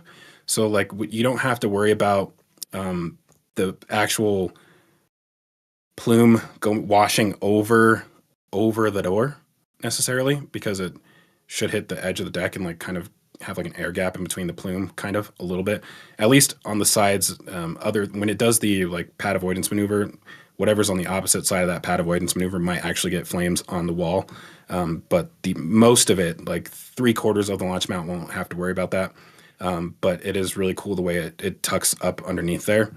The mechanism itself is really weird because you can't necessarily, and this is the part where I'm not sure, because you said that that linkage being connected to the arm, it seems like the arm has to almost fully retract before this door closes, because if it starts closing, it'll collide with the door. It does. Or sorry, with the arm. Yeah, if the linkage connecting the arm to the upper is nicely rounded so that the door just sort of slides over. Yeah. The main linkage for the door looks like it's just a kind of bog standard 4-bar. But then once you add the other linkages to drive it, that's where It just Right. hurts really bad. Yeah, Yeah. it's man. I wouldn't give to like walk on the inside of this. And matter of fact, and I think I mentioned this before, Ryan actually made a VR experience, and I don't think he's released it, but he basically does a walkthrough of the inside of this thing, and it is insane. Like, you cannot comprehend how big it is inside of there. It's crazy. It's literally an apartment building on the inside. It's insane. Yeah. It's like not a 1 floor, a 2-floor apartment building in there. It's that's how tall it is on the inside. And on some of these shots on the slits, you can see where they've been extending them down. Right, that one. Oh, they're cutting them deeper? Yeah. Because I think they might have to extend the strut through that hole where it connects to the arm coming. The follower arm, technically, on the door. Yeah, this is crazy. I'm excited to see them actually. I hope they get this figured out soon, because one thing I'm personally waiting for is them to test the water-cooled deck. I was actually literally hoping that I won't have to release this episode without having footage from that, but based on what's happening with these doors, I have a feeling that I'm not going to be sitting around waiting for them to actually finally test this.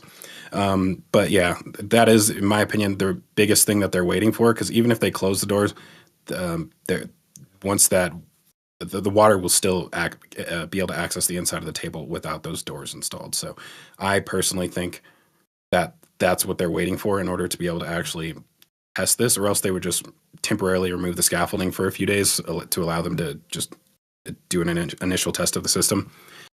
But on that note, that kind of depends on the direction that the holes are facing. So if they face towards the center, like basically you have all of your water jets coming up at an angle towards the center, then those doors are super necessary. If they're all spraying outwards, though, the doors become a little bit less necessary for keeping the water out just for that initial test. But I have a feeling it's towards the center.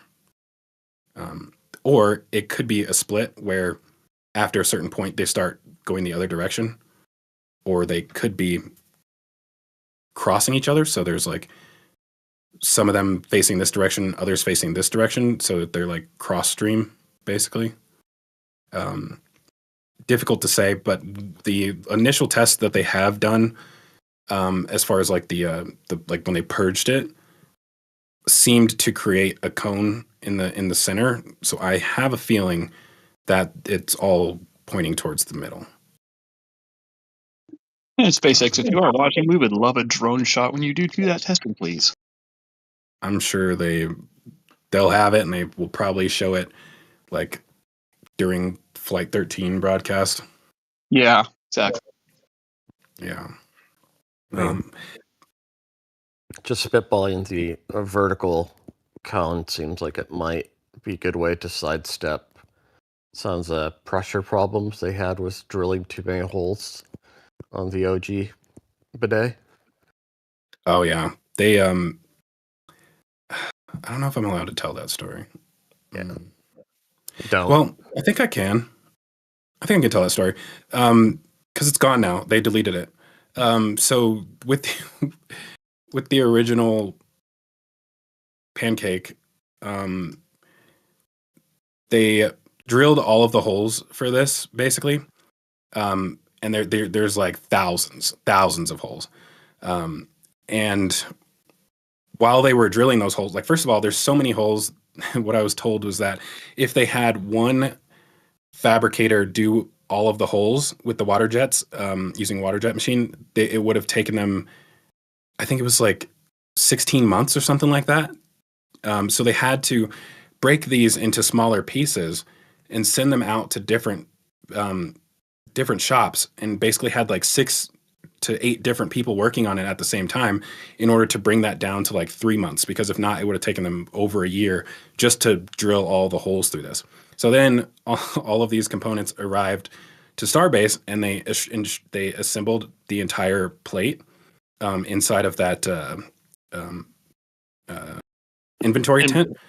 And when shortly before they were ready to actually move it out, the engineer realized, they had been testing these at McGregor. So they had the vertical version of this at McGregor, and they were having issues with it because the Raptor plume was forcing the water back into the plate because they had too many holes outside of the footprint of that plume. So they had to go back and they had to weld those holes shut on the test article in order to actually get it to perform the way that they wanted it to. So then they realized, oh crap, we have way too many holes on this thing. So they literally had to fill in like almost half of the holes on the plate. And so they were literally preparing to like move it out. And the engineer told the guys, they're like, hey, like we need you to weld like half of these holes shut. And they were like, are you serious? And they're like, yeah, like now. And so they literally had to like weld half of those holes shut, just so that the water is mainly coming out of the circles where the actual footprint of each of the plumes are. And you can actually see it on the original pictures of that plate, which I'm not going to pull up right now. But yeah, funny process that they had to go through for that. And they luckily did not have that same issue here. I imagine if there was anywhere where they had to seal holes, was probably on top of the areas where the QDs were going to be, but I imagine that may have been handled before because they knew these QDs were going to be here, so maybe they didn't have to worry about sealing those holes. But yeah, quite a process. Hilarious. The amount of expletives that were probably thrown that day. Yeah, that's why I told it. It was like there was a big deal. Like they were not happy at all. Yeah. So moving on. We have some interesting things going on with the chopsticks. As y'all can see down here, there's some new components down here, which appear to be either for the chopsticks or for the QD arm. I was literally going to try and scroll up to the QD arm, but it's not in this image. So the pipes are about the same diameter on both. Actually, I guess they're slightly larger on the chopsticks, I think.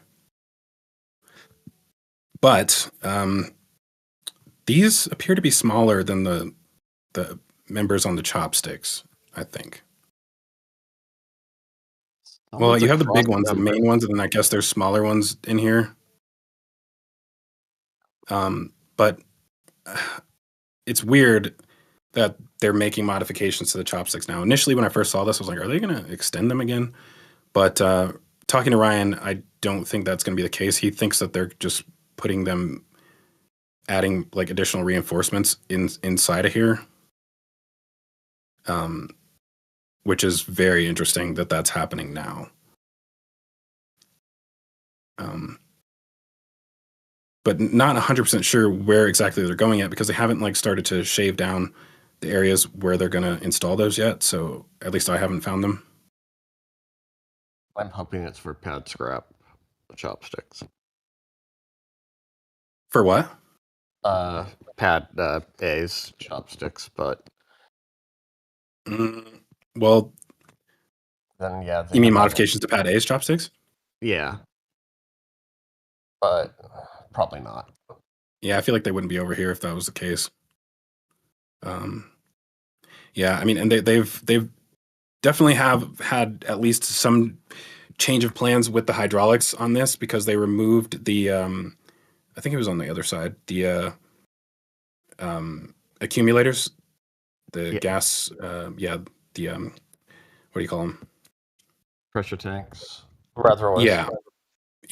So they removed the cylinders that were on the side of this. I think some of them these are the accumulators. Yeah. And then I think the gas cylinders were somewhere around here. I don't know where they went. But yeah, so they removed that. They removed the actuators, both actuators for the arms. And then they also, this panel right here, which I talked about a few minutes ago, or well, more like a few hours ago at this point, they removed this, which is all the control panels for the hydraulics. And so they've added a new one on here, and it has like an extra control box. So something is changing with the hydraulics for the chopsticks. Not exactly sure what that is, but the fact that an extra control box is being added there tells me that there's a new feature that they're adding onto the arms, which we have not seen yet. But yeah, definitely some changes going on to the chopsticks. I cannot get over this stairs. Sorry. Like I said, quality of life improvements. I just never noticed it before. It's like, what? Oh, hey. Okay. I thought this was, what am I seeing here? Basket, the tip of the. Oh, okay. This one. Yeah. I thought maybe that was like scraped or marks on it. It looks like marking. Yeah. If you look at the ship arm, but I think the paint, the orange stripe was just for when they were rigging.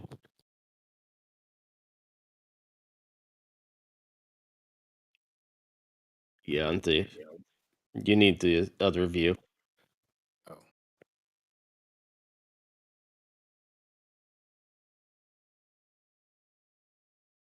These ones? Yeah. But they don't really look like. Doesn't make sense, at least in my mind. Did they remove the actuator for this as well? I don't think so. It's below all the scaff. You know that spot that you were just looking at, Zach, those cut, where you just were, those cut pieces would fit in there just right. They are cut on that correct angle. Here? Yep. Yeah, if you looked at them on the ground, they do have a huge angle cut into them just like that. So that would be a good spot to put them. Hold on. Let me get closer to this. So across here. And those would be a good point for adding strength. Oh, yeah. I think they would need to be cut on this side too, though. They might need a little bit of rounding off, but you can see that huge angle cut on the other side. Right. Good point, actually. You might be right about that. And that makes me wonder, why was it not done before they were sent out here? They needed a space at Sanchez. Yeah, like, get it out of here. But we're not done. Fix it later. Yeah, no, you're done. Get it out. Look, and now I'm actually seeing a couple of those yellow marks at the lower triangle point. Yep, right there too. Right, so, yeah. Good eye. Oh no, do we have to say Matt was right soon? That'd be a first. I'll take this. Everybody gets one. I'll take it. I'll take one win.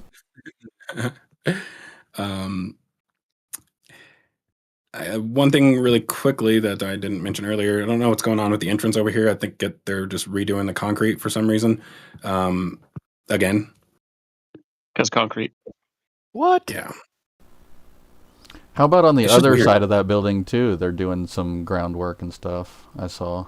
On the front side? Well, no, past the new building and everything. A little bit farther to the left. Yep, it's still further left. All that groundwork and stuff right there that you're starting to see.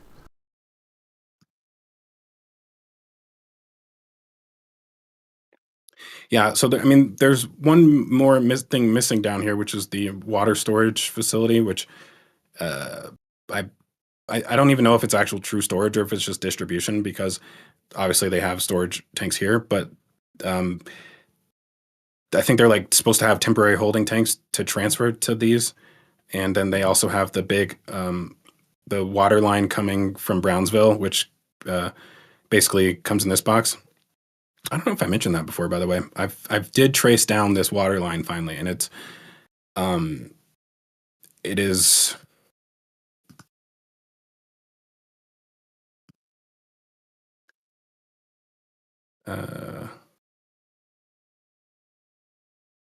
not this one.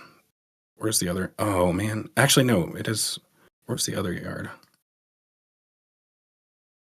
So they've gotten all the way past here. You can see where it's all cleared down here. So they've gotten it down past here, and it's the next storage yard, which I don't believe I have an image of this week.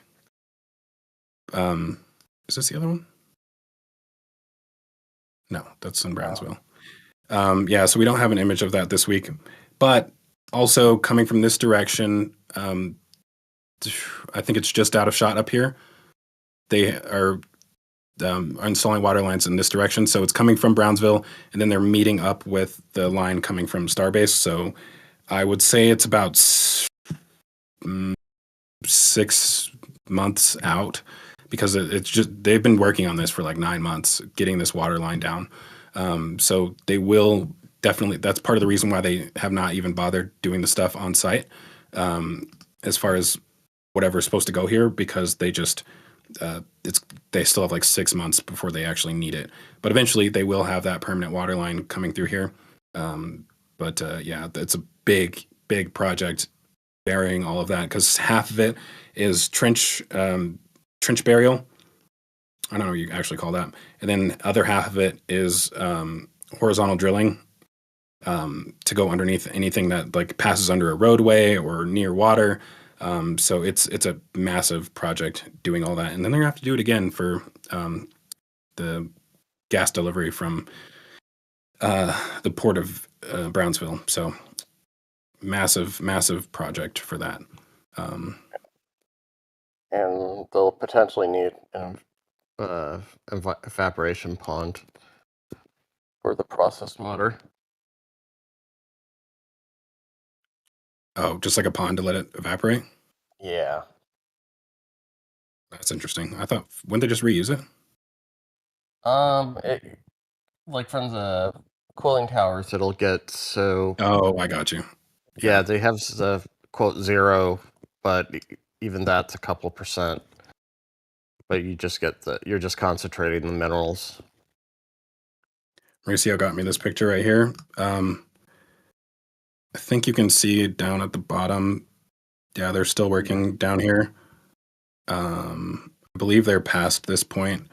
So like a little bit past this, actually, they have like a mile of tubing laid out, and they're like about to start pulling it through underground. So they're doing like a mile in each direction and then just joining them together. It's very interesting. It took me forever to track down where this water line was going. Yeah. Anyways,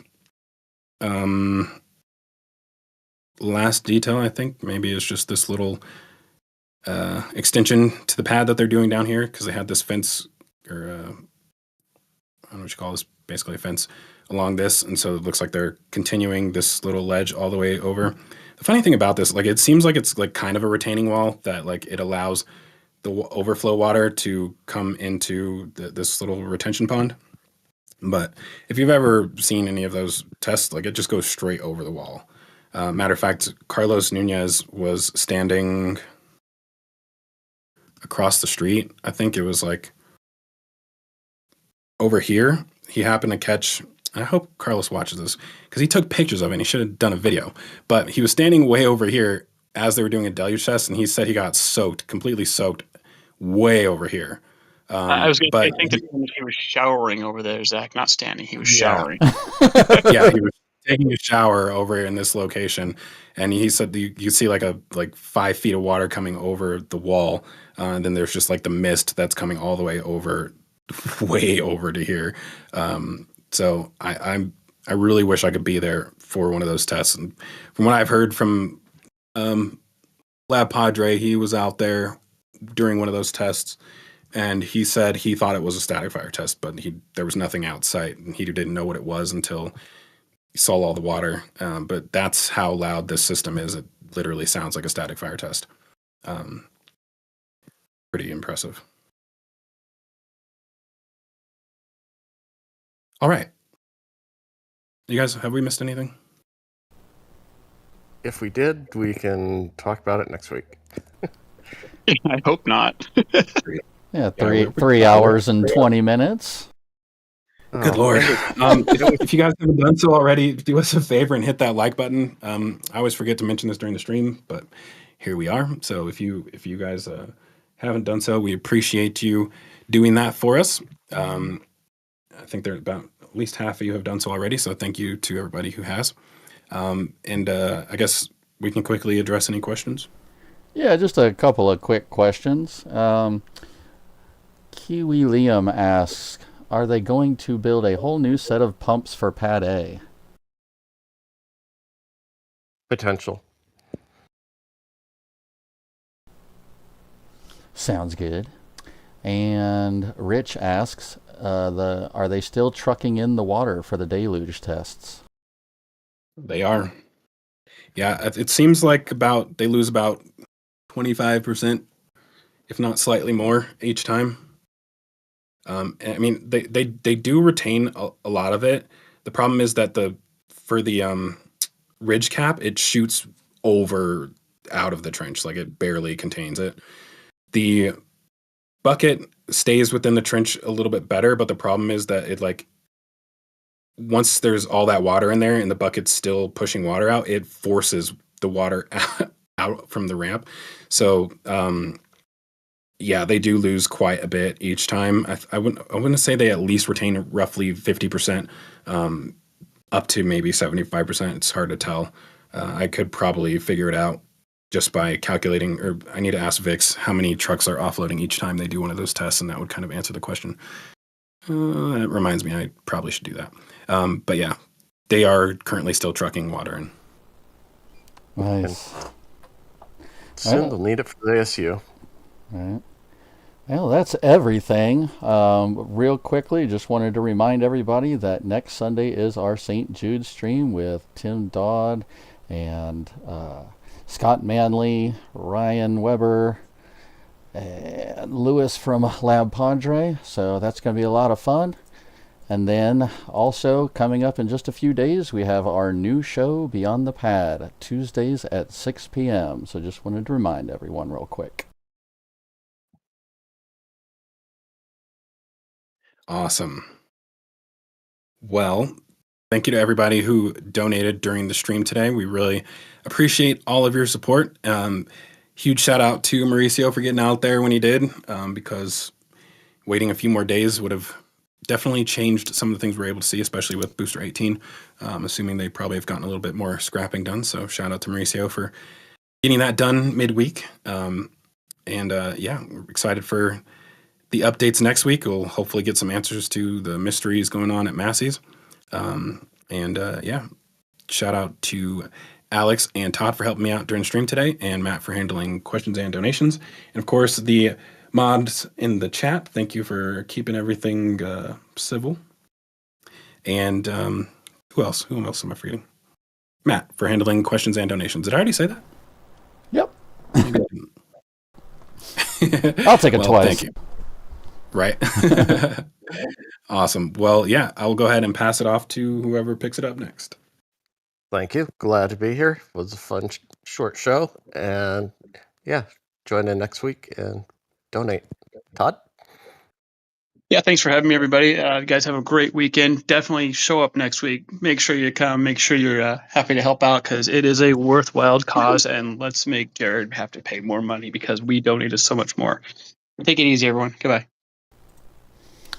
And with that, just want to double up on everybody saying thank you guys for being here. We really appreciate you, and we look forward to seeing you next week.